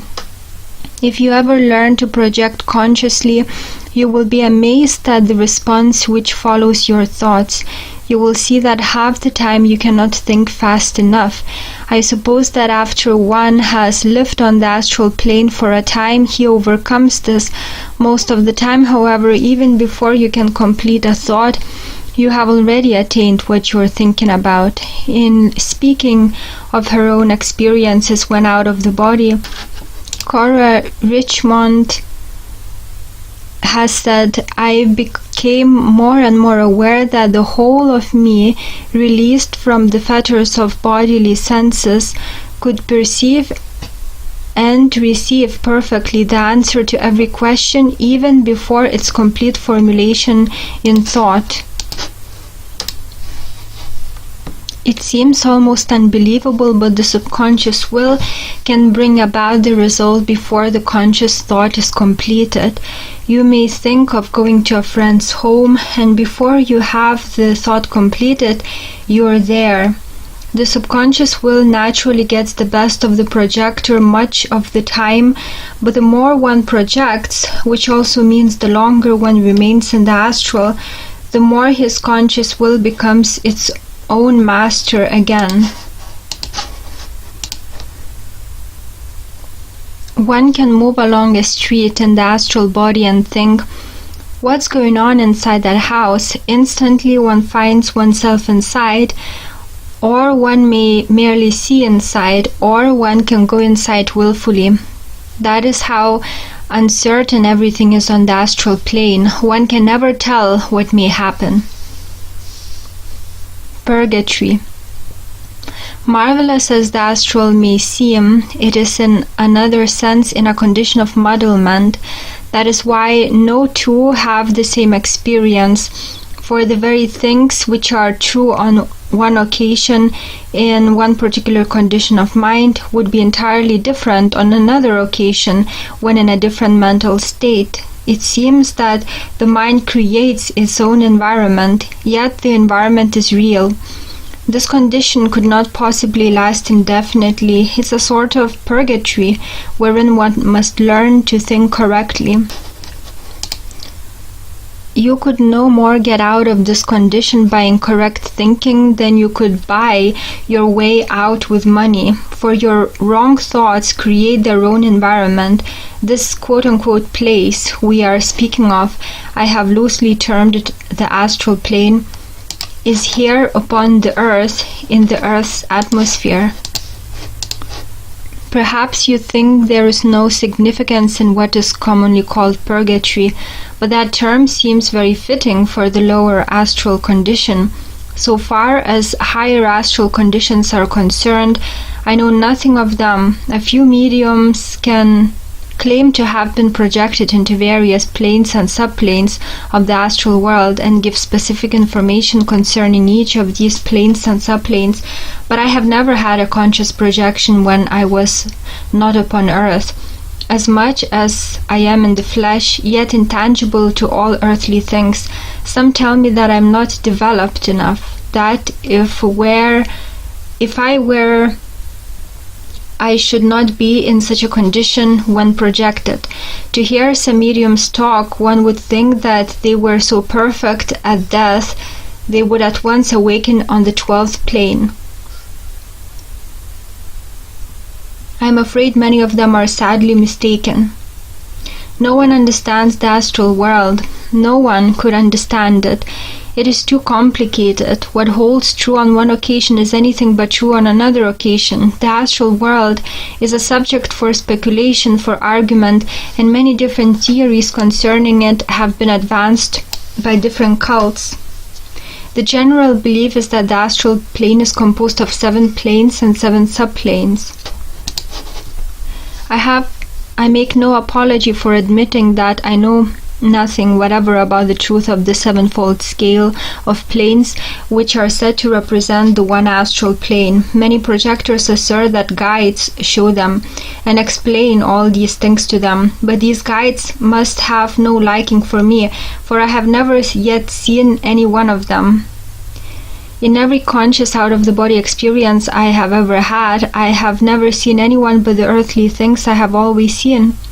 I have seen astral phantoms among the earthly, but none whom I would choose for a guide. I have been told that one must be highly developed in order to get out of the earth's atmosphere. Perhaps that is why I do not see the marvelous things that others tell about while projected. At any rate, I have always projected in the earth's atmosphere, and I believe that practically everyone will awaken in the astral in the earth's atmosphere, which I call purgatory. What takes place beyond this purgatory I do not know. However, there are several books on the market by projectors who claim to have penetrated into the higher realms, and there are also countless volumes treating of life after death, which any interested reader can procure. There is one thing I do know, however, which is that in the earth's atmosphere, in this purgatory of the dead, are the astral entities who haunt the earthly. That is, there are many phantoms of the dead living on the earth plane, but they are intangible to physical things. Modern spiritualism holds that the spirit merely sojourns in the astral and that it will continue to progress ever onward into higher and higher realms. There is another school which maintains that the astral world exists, but that these phantoms of the dead are merely waiting there in the astral to be reincarnated, to dwell in the flesh again. Catholicism throughout the ages has held to the doctrine of purgatory. In this respect, the Catholic Church approaches the teachings of spiritualism more nearly than any other religion. Purgatory is in either case being but a temporary intermediary state wherein the spirits of the dead are prepared for a more permanent life. Curiously enough, both Catholics and spiritualists maintain that souls can be helped in this purgatorial existence by the prayers of the living. In the purgatory of the dead, the mind of the phantom regulates its condition of being. Its habits and desires hold it in their grip. The phantom must learn to think correctly, for a man's thoughts govern him. Thought sustains the astral body. It is thought which sustains the astral body. Do you think that the astral phantom walks upon the floor of a house because the floor holds him up? No, never that. He is independent of the floor. He does not make contact with the floor at all. Yet he can walk upon it. Why? Merely because his thought sustains him.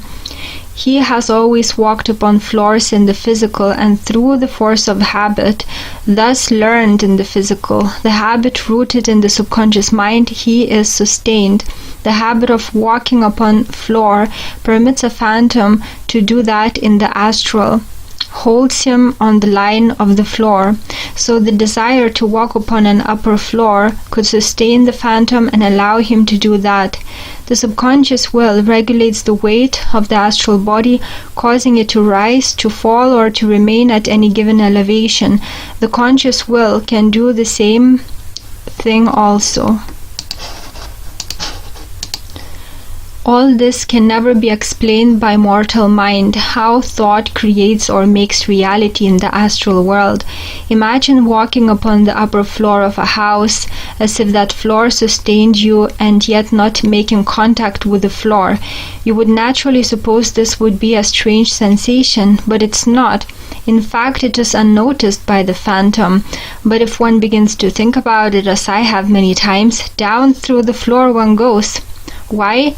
Merely because the projector thinks that the floor, not making contact with him, cannot sustain him.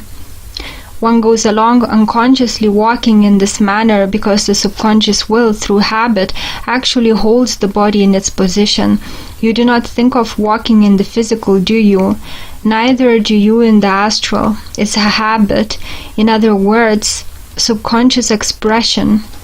Similarly, when you walk upstairs and downstairs in your astral body, you are not aware that you are not actually stepping upon the stairs, but think of it, and down you go. All this has a striking resemblance to the Bible story in which Christ walked upon the water. His thoughts sustained him, but when Peter, who stopped to think about it, tried to do so, down he went. There is not the slightest doubt that Christ could do this. He could do it in the physical body by levitation. He could do it in the astral body naturally, merely by thinking he could, and his thought sustained him, as thought will sustain each and every one of us when we depart from our physical anchors. One more case to illustrate how erratically the mind can function in the astral. As a rule, in our earthly life, we dodge automobiles. At least we try to dodge them while crossing streets. It has become a habit with us to look before crossing a thoroughfare and wait for approaching vehicles to pass. Now I remember one occasion when I was projected in the astral body and walked down the street. I was about to cross the other side, but stopped to see if a car might be coming. At the same time, I knew positively that cars could not harm me, but would pass through me. Force of habit. Yet again, on other occasions, I have never stopped to see if cars might be coming, which would run over me should I cross the street. Similarly, one will dodge other persons at times. One may be walking along the street and on meeting someone in the flesh will dodge unconsciously. On the other hand, one will at times pass right through earthly people, never think of colliding with them. All of which goes to show that in the astral, what happens on one occasion may not happen on the next. It all depends upon the dominating thought in the mind, conscious or unconscious. Speaking of passing through earthly beings, this is a thrill indeed when one does it for the first time. It has been said that when this occurs, the earthly being feels a chill. I do not know whether this is true or not, but I doubt it. The astral being feels nothing at such a time, yet it is a real thrill to pass through beings' material. There are no words to express the feeling of prodigiousness which overwhelms the projector when he becomes perfectly conscious in the purgatory of the dead, sees earth-bound phantoms, rides upon the air, sustains himself by thought, passes through material beings and objects which offer no more resistance than the air itself, and listens to the chatter of those who suspect not his presence. And chatter it seems too, for when one is in such a state with the miraculous all about him, how trivial seem the commonplace subjects of everyday discussion. No wonder that the dead soon forget to listen to the constant chatter of the earthly. And yet, for all the marvelous things upon the astral plane, it does feel good to get back into the physical body again and touch. Touch. If one could only feel things in purgatory, that is the hell of it, speaking seriously. It's a wonder to me that some of the case-hardened earthbound phantoms under a super stress of habit or desire to make touchable contact do not go insane. There is but one cure for this condition, and that is to turn away from the earthly, to will, to break the stress of habit and desire to make contact with the earthly. Earthbound phantoms not numerous. Earthbound phantoms are not as numerous as one might suppose. One of the greatest possible mistakes is to believe that the instant one is outside his body, he sees thousands of spirits all about him. This is not the case, for although there are some, they are not numerous. Usually one never sees a spirit during projection. Usually he finds himself alone, a stranger in a strange land, and yet a familiar land. It is said that on the streets of large cities hundreds of astral phantoms mingle with the flesh and blood beings. Some will tell you that you can see vast distances when projected unconscious in the astral body. This, like everything else, is not always true. In fact, one can scarcely answer one single question concerning the astral plane without saying sometimes this is true and sometimes it's not true. One might project and encounter one condition, interiorize again, and think he knew all about the astral, yet he would know only about that particular condition which he experienced. Because of these innumerable conditions, many stories concerning the astral world are contradictory. What one medium sees and hears and tells us, another will reject because he has found a different condition. This is true also of spirits. The mind of one spirit will be at variance with that of another. While upon the subject of earthbound phantoms, permit me to quote another experience I once had. I could quote experiences enough to fill another book, but have tried to give only those which shed light upon the different aspects of the phenomenon. I might entitle this An Encounter with an Astral Fiend. In 1923, a man living in my hometown died of cancer of the stomach. This man's wife was well acquainted with my mother, and a few days after the funeral chanced to be talking to her. She, the wife of the dead man, confided many things to my mother and told her the real character of her husband, F.D. He had been a brute, all bad according to her story, and some of the things which were said concerning the dead man aroused within me a hatred of him. I remember very clearly standing back and taking in the conversation between this woman and my mother, and how my blood boiled with rage against the dead man. This conversation took place about 7:30 p.m., and by 9 o'clock I had forgotten the incident. That night, on going to sleep, I experienced a conscious projection. I had undergone the primary stages very perfectly, landing upon my feet just outside chord activity range, and I was free. I walked ahead a few steps, then stopped to look back at my physical body. One seldom fails to do this. My eyes encountered an ominous spectacle, a terrifying sight. There stood F.D., glaring at me like a maniac. I shall never forget the savage look upon his face as long as I live. I knew instinctively that he meant revenge, and was frankly terrified. I did not know what to do, but before I had time to do anything, he leaped upon me. We fought for a few moments, he getting the better of me as he cursed and beat me with all his might. His strength seemed greatly superior to mine at the time, but in a moment I suddenly realized that my controlling power was pulling me in. When this power came to my rescue, F.D. seemed like a mere pygmy in strength, for I moved steadily toward my physical body, he clinging onto me as I did so. When I was inside chord activity range, ever greater power seemed to overwhelm me. I was raised into the air horizontally in spite of all the fiend's efforts to hold me, pulled to a position directly over my physical body, and dropped. A drop that caused probably the most severe repercussion I have ever experienced, as I became physically alive again. I was throughout as conscious as I am this very moment as you are reading this account.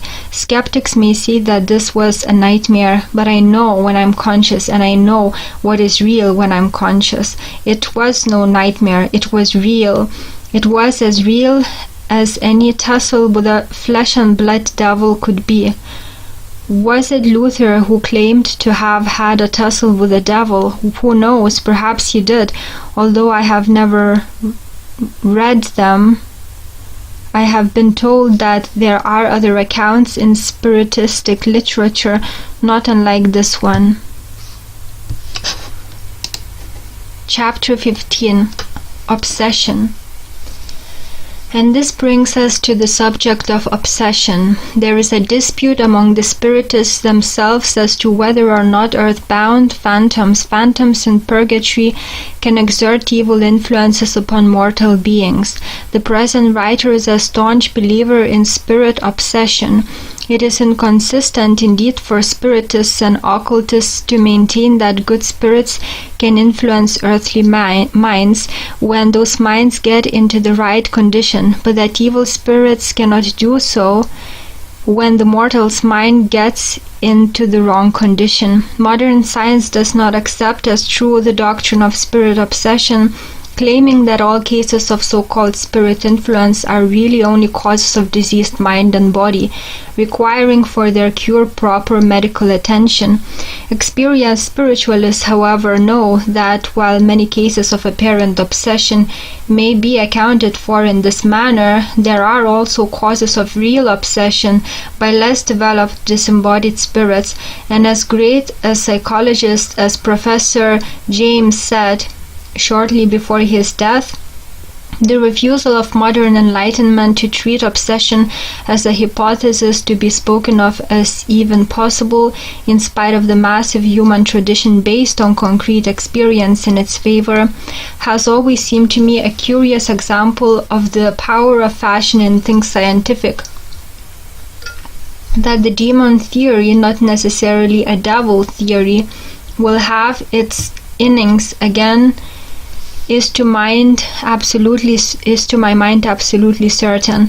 One has to be scientific indeed to be blind and ignorant enough to not suspect any such possibility. Professor J.H. Hislop, in his Life After Death, says, "I have asserted that the explanation of this case is obsession, spirit or demoniac obsession, as it was called in the New Testament. Before accepting such a doctrine, I fought against it for 10 years, after I was convinced that survival after death was proved." The case referred to is the following, thus summed up by Dr. Hislop. Here is a case of dissociation caused by a parent's brutal act that results in a form of multiple personality which the physicians regard as incurable and certain to terminate in the insane asylum in death. It was variously diagnosed as paranoia and dementia, Proects, but under the patience and care of a clergyman was cured, and the girl made a perfectly healthy person, capable of carrying on a large poultry business and serving as a vice president of a poultry association in the country where she lived, presiding over its meetings with intelligence and coolness. Then, when she was cured, experiments with a psychic appeared to show that it was a case of spirit obsession, with the identity of the parties affecting her proved. Mediumship begins its development as a means of preventing the recurrence of the evil obsession. This mediumship proceeds along with a normal and healthy life. And speaking of the consequences of such a belief, this author further says, "The chief interest in such cases is the revolutionary effect in the field of medicine. It is possible that thousands of cases diagnosed as paranoia would yield to this sort of investigation and treatment. It's high time for the medical world to wake up and learn something." In the case of 89, which I related earlier in this book under the heading Duplicate Sensibility and Obsession, we have a most unusual example of the obsession of an earthly being by an astral phantom. If the Bible be true, it appears that Christ himself was an advocate of the belief in evil spirit possession, for in not a few cases he demonstrated his ability to drive out the devils from afflicted persons. St. Paul too believed that evil spirits could influence earthly beings as well as good spirits. Some phantoms obsess intentionally, others do so unknowingly. Often the phantom is himself obsessed, as in the case of 89. The stress of earthly desire so strong in the astral that the only wonder is that thousands are not obsessed by these earthbound entities who are trying to get back into material bodies to appease their desires. Needless to say, the intelligences which obsess earthly persons are phantoms in purgatory. Some very striking cases of obsession in which the obsessing entities gave remarkable evidence of their own independent existence are to be found in Mr. J. Godfrey's Rupert books. The Dangers of Spiritualism, Modern Spiritualism, and the Supreme Problem, as well as in Dr. Peebles' Spirit Obsession, the Demonism of the Ages. A unique discussion of the subject is to be found in Dr. C. H. Carson's pamphlet on obsession, while some very striking cases presenting all the external evidences of the historic phenomena have come under the observation of Mr. Carrington. 30 Years Among the Dead is a book on obsession by Dr. Carl Wickland. It is interesting to know that Dr. Wickland has an institution in Los Angeles, California, in which scores of obsessed patients are cured every year by treating them along regular spiritualistic lines, while a number of our modern writers and investigators are coming to the conclusion that genuine spiritual obsession is indeed a fact. The greatest objection which I have heard advanced against the practice of astral body projection is that while the phantom is exteriorized from the body, a foreign astral entity might be able to inhabit the physical mechanism and prevent the real owner, the projector, from getting back into his own body again. What the probability of this type of obsession is, I confess I cannot say. However, it is my belief that somewhere there is a flaw in this contention, which is so often advanced by spiritists, and that there is a reason why this type of obsession is not likely to occur. Indeed, if an earthbound entity has had only to get into the physical mechanism while the astral body was withdrawn, each night hundreds of people would become victims. For each night there are hundreds of people exteriorized, traveling in their dream bodies, whether they're aware of it or not.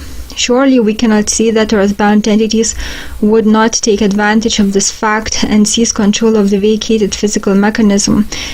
No doubt many of the so-called dangers of the astral projection are greatly exaggerated, while psychologists ascribe all cases of dual or even multiple personality to dissociation or splits within the subject's own mind. Many prominent spiritualists contend that many such cases are merely instances of spirit obsession. To my way of reasoning, the spiritualists have by far the best of the argument. They have a logical explanation as to where the foreign consciousness comes from and can show where the consciousness is developed. But the psychologists, it appears, cannot always give a satisfactory explanation as to how the secondary consciousness develops, and some of the explanations advanced by them are anything but plausible. Footnote: it is to be remembered that even orthodox psychologists and the most scientific investigators have at times had doubts as to the sufficiency of the ordinary psychological explanation of such cases.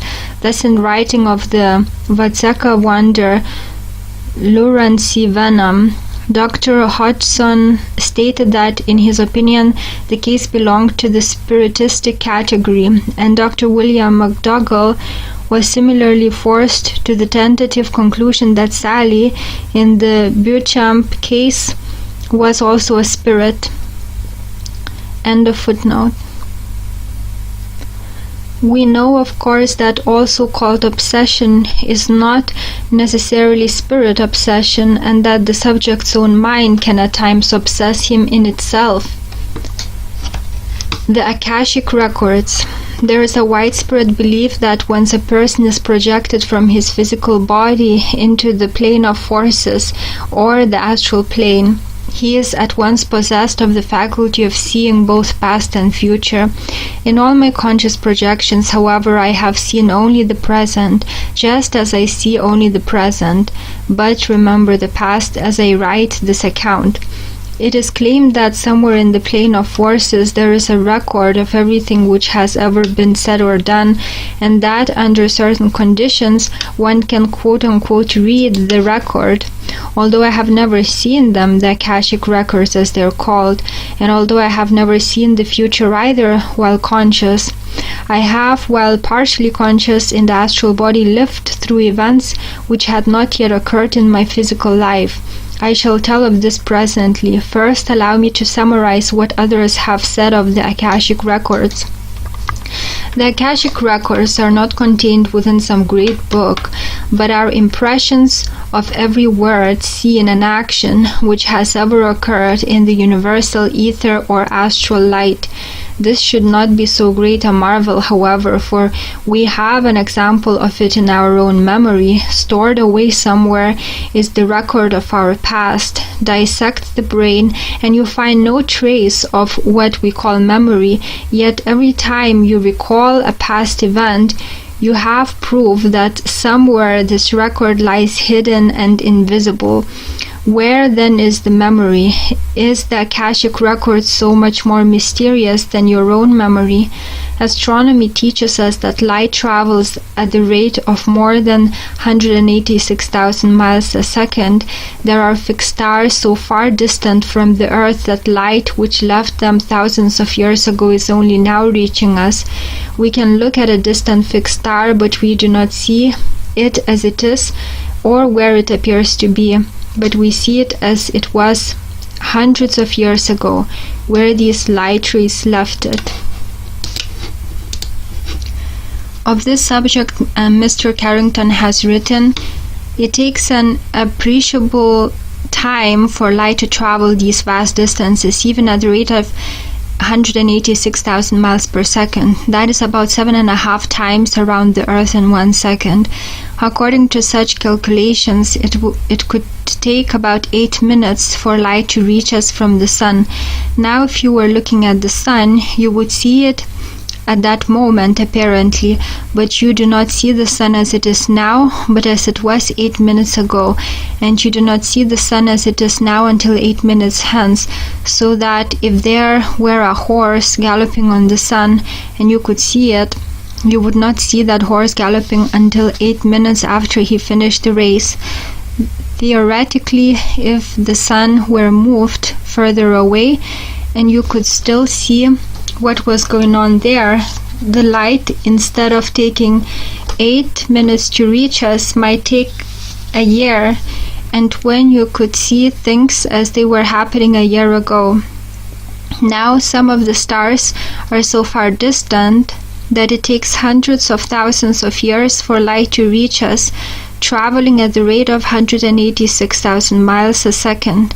They calculate distances astronomically, but what they call light years, that is the distance which light can travel in 1 year, and this is the unit of calculation. Some stars are 500,000 light years away, all of which leads us to this point.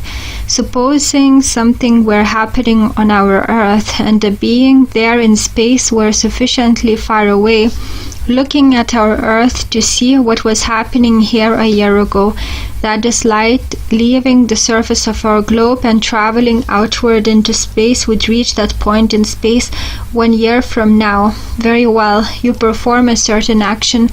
A year hence, this theoretical onlooker would see that action, that is, it is recorded there a year from now, or 100 or 1,000 or 1,000,000 years from now. It all depends upon the distance, how far away he was placed.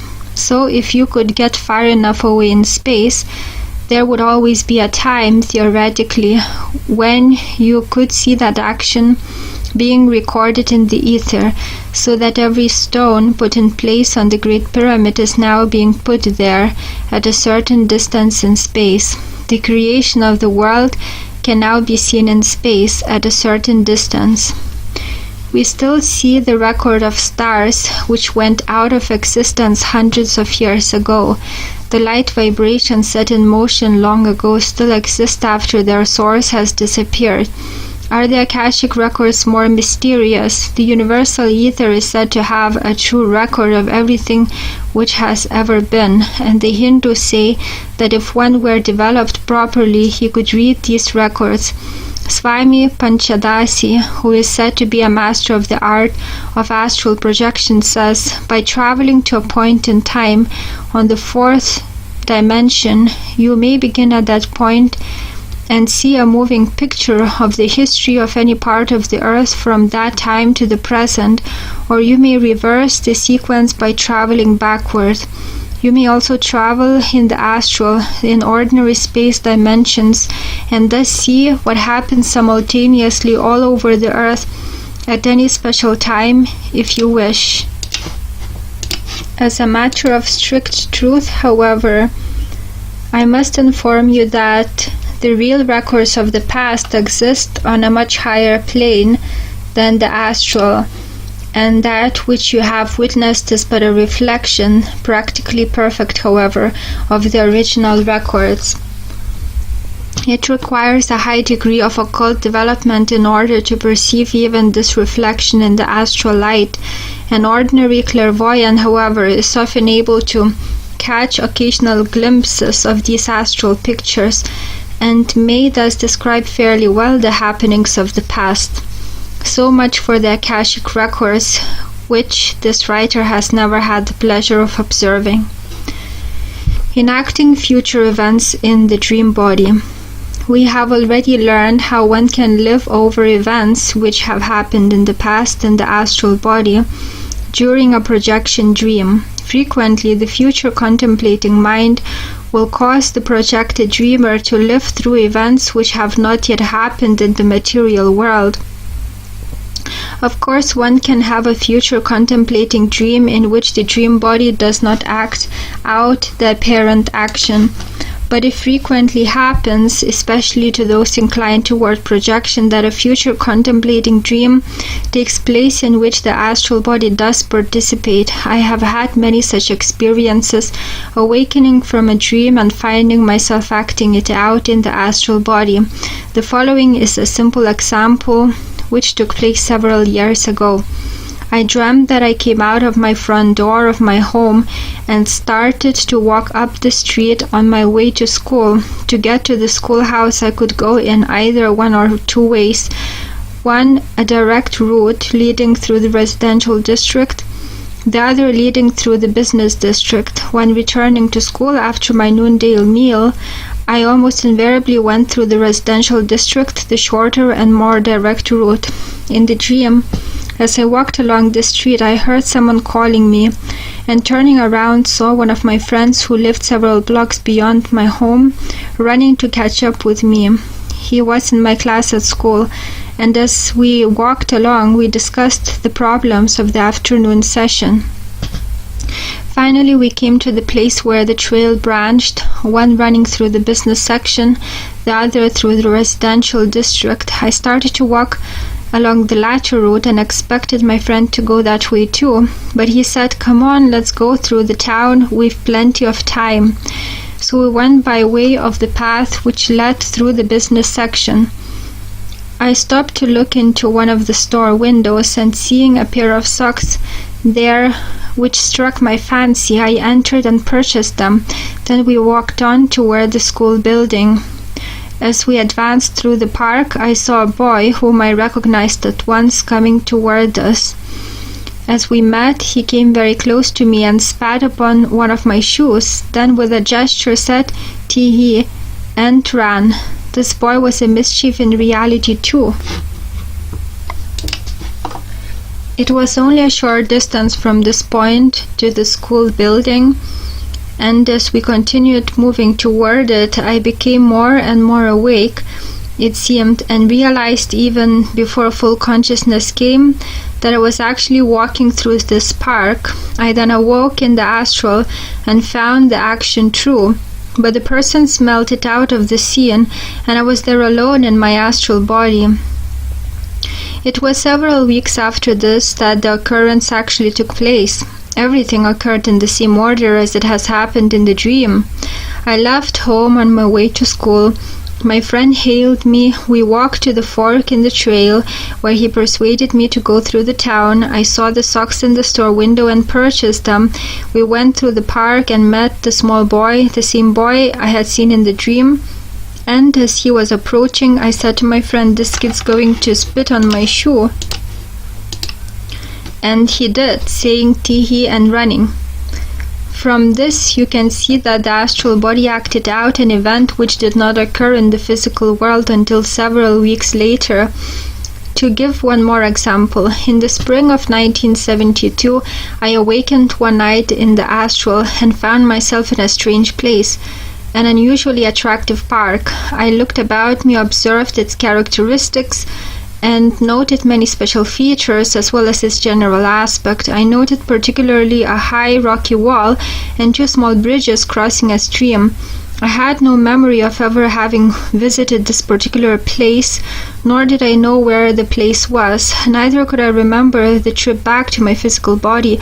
It was 2 months later when, on a trip with a friend, I accidentally entered a park in a town about 50 miles from my home and discovered that it was the same place I had formerly visited in the astral.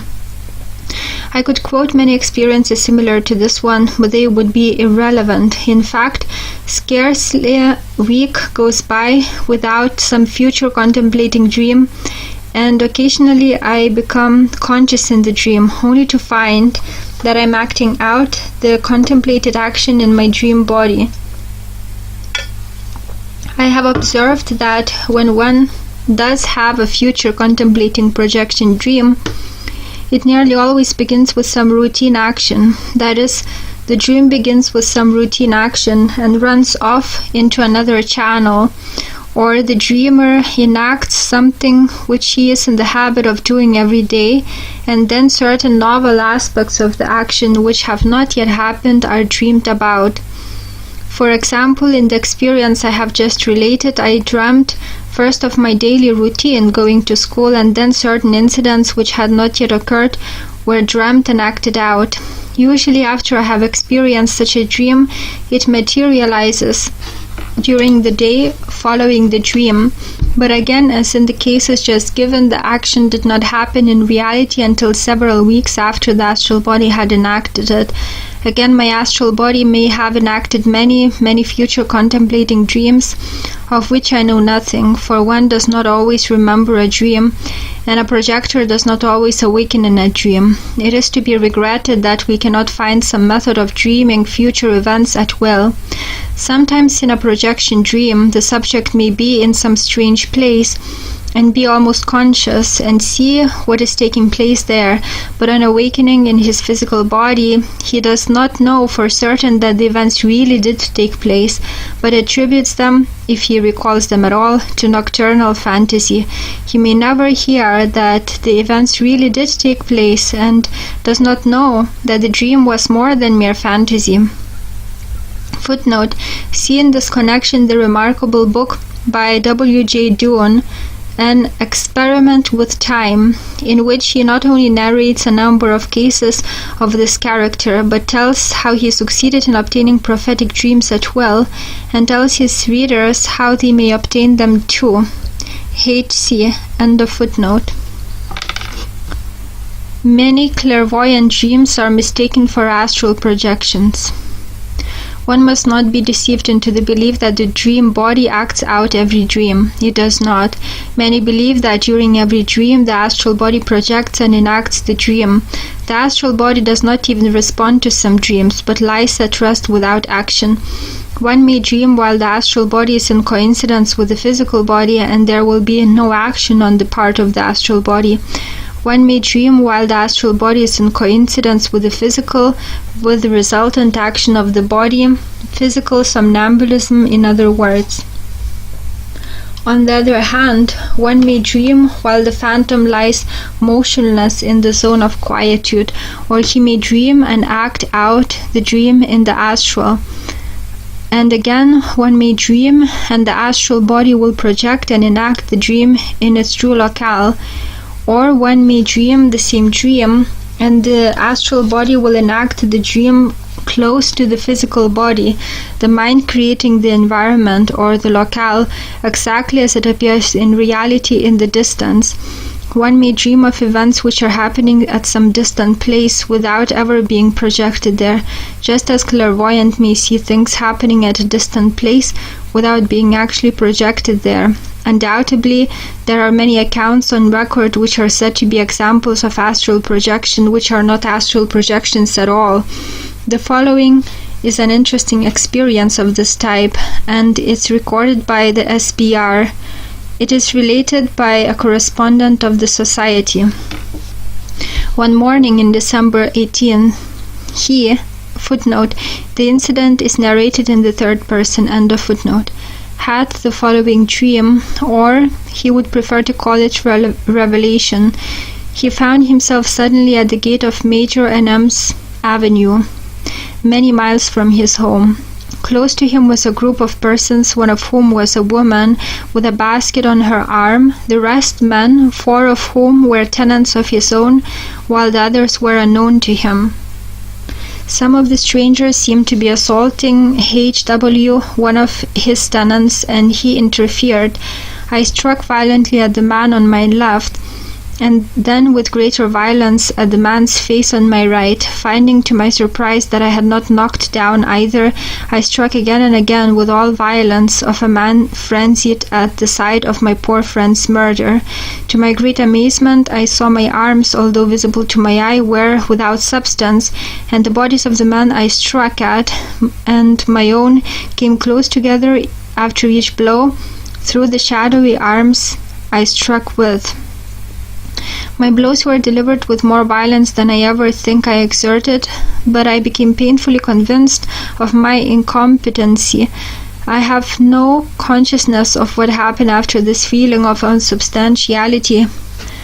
Next morning, A experienced the stiffness and soreness of violent bodily exercise, and was informed by his wife that in the course of the night he had much alarmed her by striking out again and again with his arms in a terrific manner as if fighting for his life. He in turn informed her of his dream and begged her to remember the names of those actors in it who were known to him. On the morning of the following day, Wednesday, A received a letter from his agent, who resided in the town close to the scene of the dream, informing him that his tenant had been found on Tuesday morning at Major N.M.'s gate, speechless and apparently dying from a fracture of the skull, and that there was no trace of the murderers. That night A started for the town and arrived there on Thursday morning. On his way to a meeting of magistrates, he met the senior magistrate of that part of the country and requested him to give orders for the arrest of the 3 men whom, besides H.W., he had recognized in his dream, and to have them examined separately. This was at once done. The 3 men gave identical accounts of the occurrence, and all named the woman who was with them. She was then arrested and gave precisely similar testimony. They said that between 11 and 12 on the Monday night, they had been walking homewards together along the road when they were overtaken by 3 strangers, 2 of whom savagely assaulted H.W., while the other prevented his friends from interfering. H.W. did not die, but was never the same man afterwards. He subsequently emigrated. Although the foregoing account might be considered a good example of astral projection, it's anything but that. In fact, the astral subject's body was not even out of coincidence, for the next morning he was suffering from the soreness and stiffness of violent body exercise, and was informed by his wife that in the course of the night he had struck out again and again with his arms in a terrific manner, as if fighting for his life. This is a case of physical somnambulism, in which the subject merely dreamt of what was taking place at a distance. The astral body could not be projected at some distant point outside the physical body, and the latter still be active. So I say again, do not be deluded into the belief that the dream body enacts all dreams outside the physical body, or that one cannot see the same events without projecting, which he could see if actually projected. There are only 2 ways in which one can know that he is actually projected in his dream.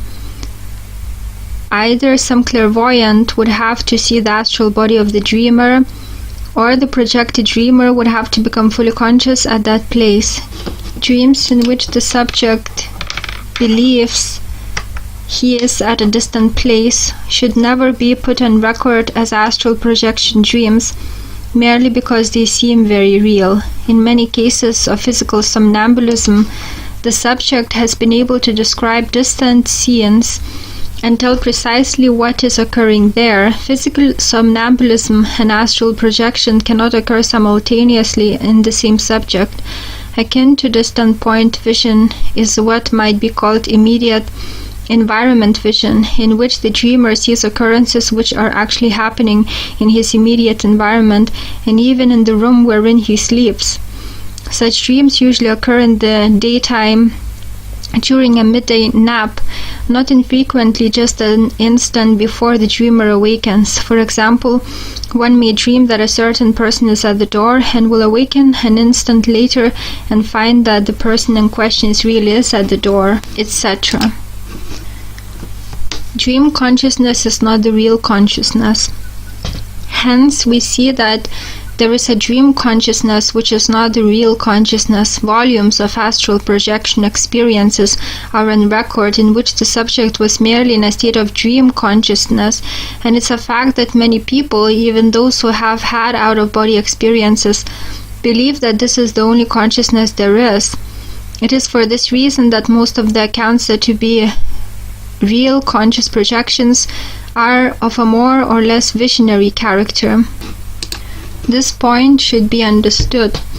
There is a dream consciousness in which the subject sees precisely what he would see if really conscious, but with more or less fantasy involved. I could write a whole book of experiences of this type, yet how could I be certain that these were after all astral body projections?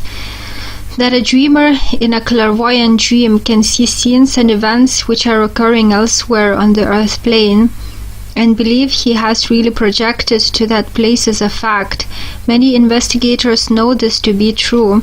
I know it to be true also. One can see events and scenes in his dreams which are taking place upon higher planes and believe that he has projected into these spirit planes when he actually has not done so.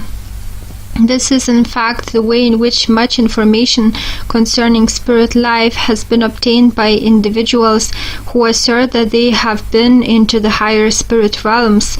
They have not actually been projected into these realms.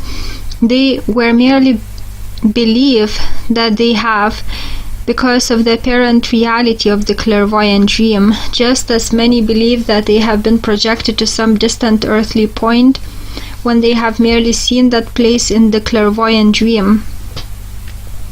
It is important to remember this.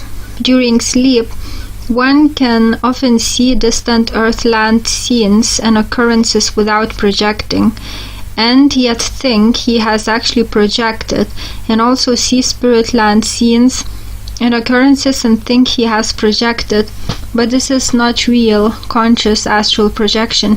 It is no more to be confused with astral consciousness than it's with physical consciousness, which is the same consciousness. There is no comparison at all. One is a dream, the other is a state of real consciousness. No one who has ever had a true conscious projection is likely to believe that the clairvoyant dream is a conscious projection. And on the other hand, anyone who has ever experienced a real conscious projection knows that true consciousness is not to be confused with dream consciousness. Suffice it to say that one can exist apart from his physical body as fully alive and conscious as he can in the physical body. Death is merely a permanent projection. From our study of astral projection, we should now have a fair idea of the passing at the time of death, for after all, death is but a permanent projection, a projection of the astral body wherein the subject does not return to animate his physical counterpart. Most deaths are, without a doubt, unconscious. Dr. Bailey has stated that all his observations of deathbeds inclined him to believe that nature intended that we should go out of the world as unconscious as we came into it. Footnote: it is interesting to know that there are persons who claim to have been conscious of their own birth, and the present writer is one of them. Warrington Dawson had an article in Health and Life magazine recently on the subject. SM. End of footnote. He adds, in all my experience I have not seen one instance in 50 to the contrary. There are, however, exceptional cases in which consciousness seems to be retained to the very last. Sir Benjamin Brodie and others have recorded such cases. Professor Hislop had a valuable article on the consciousness of dying in the Journal of the SPR, June 1898. He makes it a point that in view of this undoubted fact that the patient seems to be conscious of his own passing, and inasmuch as it would be impossible theoretically for consciousness ever to be conscious of its own extinction, the appearance is that consciousness is being merely withdrawn and not extinguished. One may consider himself lucky indeed if death takes place while he sleeps and is not brought about through violence. Violent death is a great shock to the consciousness and implants the stress of the shock in the subconscious mind, and in many cases the victim remains in a condition of semi-insanity in the Earth's atmosphere, as we have seen in several cases quoted in this book. The stress of a violent death, which is put into the subconscious mind, not infrequently causes the victim to live over and over again his death in the astral body, obsessed himself and sometimes obsessing others. However, it is quite probable that permanent projection, death, and temporary projection are very similar in nature, and that no two persons would have exactly the same experience in passing. Some would pass out of the body consciously, others would be in a partially conscious condition, while the majority undoubtedly would leave their bodies while quite unconscious. Some spirits who have returned seem to have had a more or less clear consciousness of passing. In this connection, allow me to quote a few paragraphs from a reported case in which a soldier, Private Dowding, describes his own death through the mediumship of Mr. Tudor Pole. As you see, I hasten over these important events, important to me once, but now of no real consequence. How we overestimate the significance of things earthly. I was afraid of being killed, and was sure it would mean extinction. There are many who still believe that it is because extinction has not come to me that I want to speak to you. Physical death is nothing. There is really no cause for fear. Some of my pals grieved for me. When I went west, they thought I was dead for good, but this is what happened. I had a perfectly clear memory of the whole incident. I was waiting at the corner of a traverse to go on guard. It was a fine evening. I had no special intimation of danger until I heard the whiz of a shell. Then followed an explosion somewhere behind me. I crouched down involuntarily, but was too late. Something struck hard against my neck. Shall I ever lose the memory of that hardness? It is the only unpleasant incident that I can remember. I fell, and as I did so without passing through any apparent interval of unconsciousness, I found myself outside myself. You see, I am telling you my story simply. You will find it easier to understand. You will know what a small incident dying is. Think of it. One moment I was alive, in the earthly sense, looking over a trench parapet, unalarmed, normal. 5 seconds later, I was standing outside my body, helping two of my pals carry my body down the trench labyrinth toward a dressing station. I seemed in a dream. I had dreamt that someone or something had knocked me down. Now I was dreaming that I was outside my body. Soon I thought I shall wake up and find myself in the traverse, waiting to go on guard. Footnote. Apparently Private Dowding was dreaming true, that is, dreaming of the action which was actually taking place. He realized also that he was dreaming and believed that he would soon wake up. This is strikingly similar to dreaming true during temporary projection, SM. End of footnote. Later, Private Dowding wrote, "When I lived in the physical body, I never thought much about it. I knew very little about physiology. Now I'm living under other conditions. I remain uncurious as to that through which I express myself. But this I mean that I'm still evidently in a body of some sort, but I can tell you very little about it. It has no interest for me. It is convenient. It does not tire.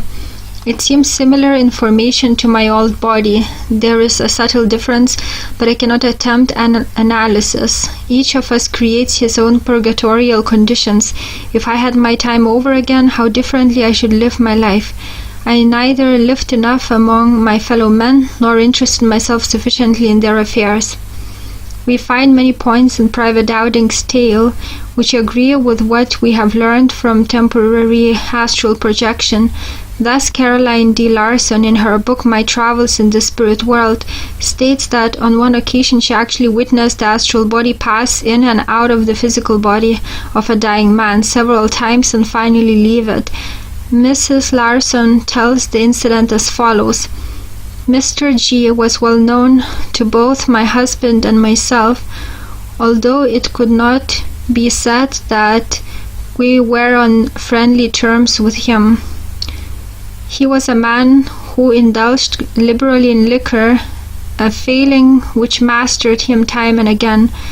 Through some special trouble, not necessary to state here, he lost his head completely and started a career of drink and dope, to which he finally succumbed. On the night he died, I happened to be out in my spirit body. Passing his home, I went in. In bed lay Mr. G, in terrible convulsions caused by an overdose of dope and liquor. Beside his bed stood two men, who I knew were also trying to do something for him. This was later verified through the efforts of my husband. Suddenly I saw Mr. G rise up in his astral body and step out entirely from his physical counterpart. At once he started an eager and thorough search all round the bed for a half-filled bottle of whiskey and a small bottle of narcotics which he had secreted. He found them and endeavored to lift them to his mouth. Failing this, an expression of chagrin spread over his face. Then he went up to his body and swiftly he connected with it once more. In a short while he again stepped out of his mortal form, only to go through the same performance. This he did several times, and it was strange to observe that every time he left his body, it became still in death, and that as soon as he connected with it, it writhed in fearful convulsions. Finally he came out for the last time, and just as he started to look for the bottles again, he suddenly caught sight of me. Straightening up, he looked me full in the eyes with an expression of stupefied surprise. Then turning away, he staggered out of the house completely confused in his mind and ignorant of the fact that he had left behind his physical form, which he was never to inhabit again. It was significant that each time that he stepped out of his physical body, his aura instantly covered him with a dress similar to a sack suit he always wore, but it was of brown color, denoting the lack of any spiritual development. Andrew Jackson Davis witnessed more than one death scene through his ability to see astrally, and has stated that no two deaths are alike viewed either from the physical or the astral plane. In his harmonial philosophy, he has given the following description of one case which he observed. A human being lies on the bed and is indeed actually dying. It is to be a rapid death. The physical body grows negative and cold in proportion as the elements of the spiritual body become warm and positive. The feet become cold first. The clairvoyant sees right over the head what may be called a magnetic halo, an ethereal emanation, golden in appearance and throbbing as though conscious. Now the body is called up to the knees and elbows. The legs are then called to the hips and the arms to the shoulders. The emanation is more expanded, though it has not risen higher in the room. The death coldness steals over the breast and around on either side. The emanation has attained a position nearer the ceiling. The person has ceased to breathe, the pulse is still. The emanation is elongated and fashioned in the outline of the human form. It is connected with the brain. The head of the person throbs internally, a slow, deep throb, not painful, but like the beat of the sea. The thinking faculties are rational, while nearly every part of the person is dead. The golden emanation is connected with the brain by a very fine live thread. On the body of the emanation there appears something white and shining, like the human head. Next comes a faint outline of the face divine. The fair neck and beautiful shoulders manifest, and then in rapid succession all parts of the new body down to the feet. a bright shining image somewhat smaller than in the physical, but a perfect prototype in all its details. Footnote: one might get the impression from this description that Davis saw the astral body in the process of creation at the time of death. What the seer observed was the etheric body becoming more and more visible to his eyes through the aura which enveloped it, SM. End of footnote. The fine life thread continues attached to the old brain. The next thing is the withdrawal of this electrical principle. When the thread snaps, the spiritual body is free.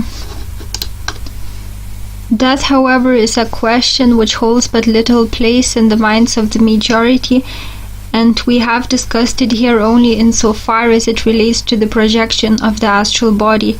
It never seems to occur to the average individual that someday he is going to die.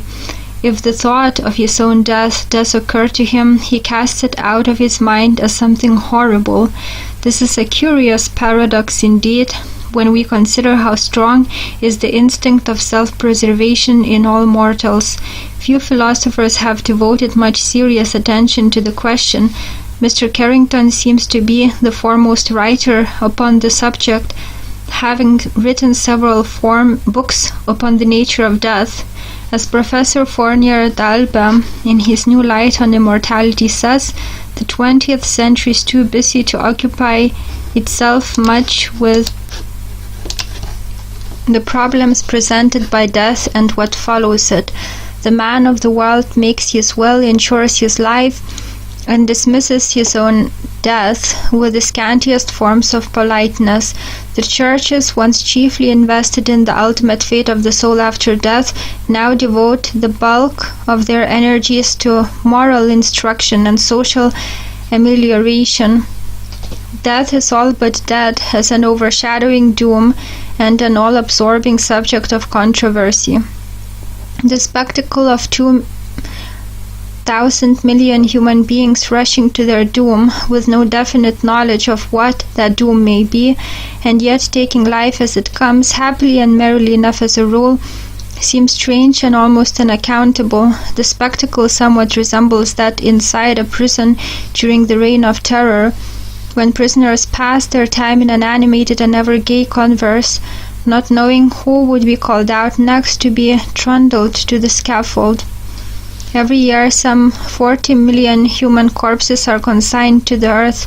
1 million tons of human flesh and blood and bone are discarded as of no further service to humanity, to be gradually transformed into other substances and perhaps other forms of life. Meanwhile, the human race, in its myriad forms, lives and thrives. Death is a topic on which philosophers have been astonishingly commonplace. Says Professor F.C.S. Schiller of Oxford University, Spinoza was right in maintaining that there is no subject concerning which the sage thinks less than about death, which nevertheless is a great pity, for the sage is surely wrong. There is no subject concerning which he, if he is an idealist and has the courage of his opinion, ought to think more, and ought to have more interesting things to say. At one extreme is the materialist proclaiming that death means the complete extinction of the individual.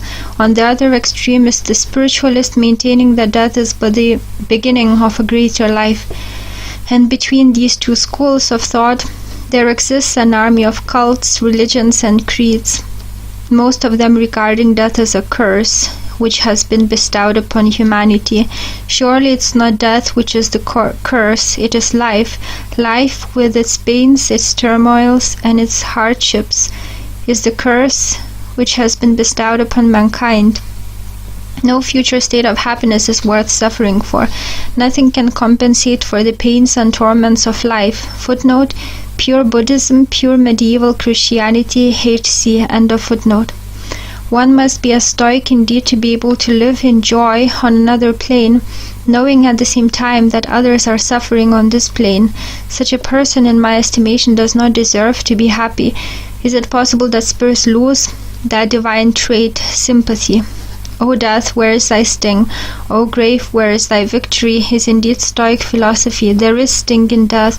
The dying mother clutching her babe, the dying father leaving the wolf at the door of his half-raised family, the lover weeping over the cold corpse of his sweetheart. O death, there is thy sting. O grave, there is thy victory. For my part, I see life as the curse.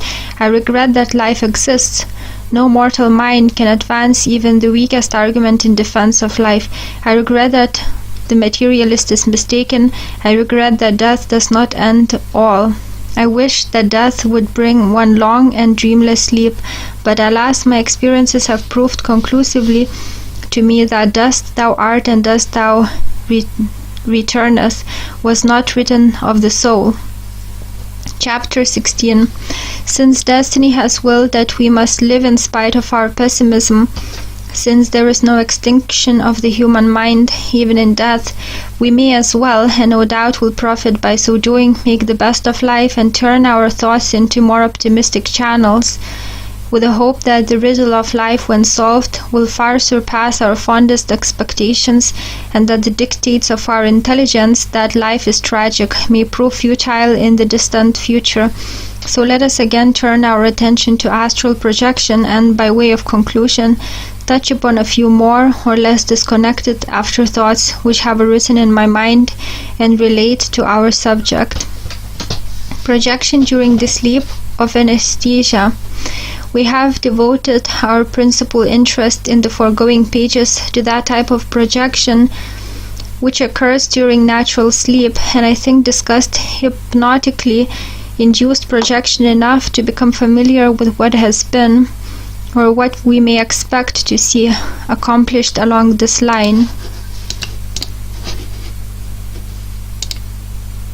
We did not, however, more than mention the fact that projection often occurs under the sleep of anesthesia, and that this field too bids fair for further development. An interesting out-of-the-body experience under the sleep of anesthesia is given in Theosophy or Spiritual Dynamics by Dr. George Wilde. He had been inhaling chloroform to allay the pain of passing a small renal calculus when he was astonished to find himself clothed, possessed of normal reasoning faculties, and standing about 2 yards away observing his own motionless physical body upon the bed. He was enabled to understand the significance of the revelation while standing there, and later learned that others were able to corroborate his experience, which brought him to the conclusion that sensation is centered in the subtle body, and that the effect of an aesthetic is to drive that body out of its physical abode, thus rendering the latter incapable of feeling pain. H. Ernest Hunt, who collected the testimony of a number of persons who had undergone out-of-the-body experiences while under the sleep of anesthesia, states that the tales they tell are essentially the same, and unless one is quite gratuitously to assume that they are all telling lies, and more wonderful still, the same lie, it's only reasonable to suppose that they tell the truth. Some of them have assured the writer that they have watched the operations upon their own bodies, as if the tenant had left the house while it was being repaired, and that they were looking downward at the physical body from above it, and that they saw, heard, and remembered everything that transpired. J. Arthur Hill, in Man in Spirit, tells of a Miss Hinton who, at the age of 17, was put under chloroform in order that some of her teeth might be removed. Her return to consciousness was delayed, resulting in much alarm. But when she did awaken, she said that she had been above her physical body, around which those present were gathered, and that she had tried without success to talk to them. Supposing herself dead, she had wondered why she was not being judged. Such experiences as these show conclusively that in addition to experiments in astral projection during natural sleep, there is a wide field medical experiment through the use of anesthetics. A peculiar dream. In Why We Survive, a fine little book by Mr. Hunt, whom I have just mentioned, a London friend of that author has related a peculiar dream, which incidentally is in many respects a very common out-of-the-body dream. She, the dreamer, found herself on one occasion, of course in the dream, upon the roof of a building, and for some reason or other was particularly interested in a cord, which she took to be quite prosaically a clothesline looped over the roof.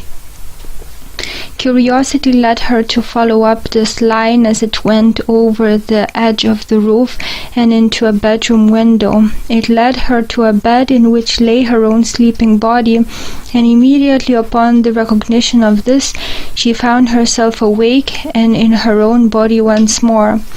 I have had dreams similar to the foregoing many times, and coincidental as it may seem, I too had an inclination to follow what I thought to be a clothesline, which always led me to my physical body. I became so accustomed to this dream that I knew in the dream, as I followed the line along, that I would find my body at the end of it. I had intended to discuss this typical dream under the heading Typical Projection Dreams, but allowed more important aspects of the phenomena to predominate my mind, and thus overlooked it at the time. In this dream, one seems to be very inquisitive as to just what the cord is, and where it leads to, and one is always very anxious to follow it back to the physical body. What is thought to be a clothesline, unwound thread, or what not, in the dream is of course the extended astral cable at its minimum diameter, and the impression to follow it up is merely another way in which the mind impresses the strolling dream body to return to its physical counterpart. There may be other methods. I hope that no one, after a perusal of the methods of inducing astral projection given in this work, will form the idea that I have set forth the last word on the subject, for this would not be the case. I have merely unfolded the methods with which I am familiar. There may be, for aught I know, valuable information relating to the modus operandi in the possession of others.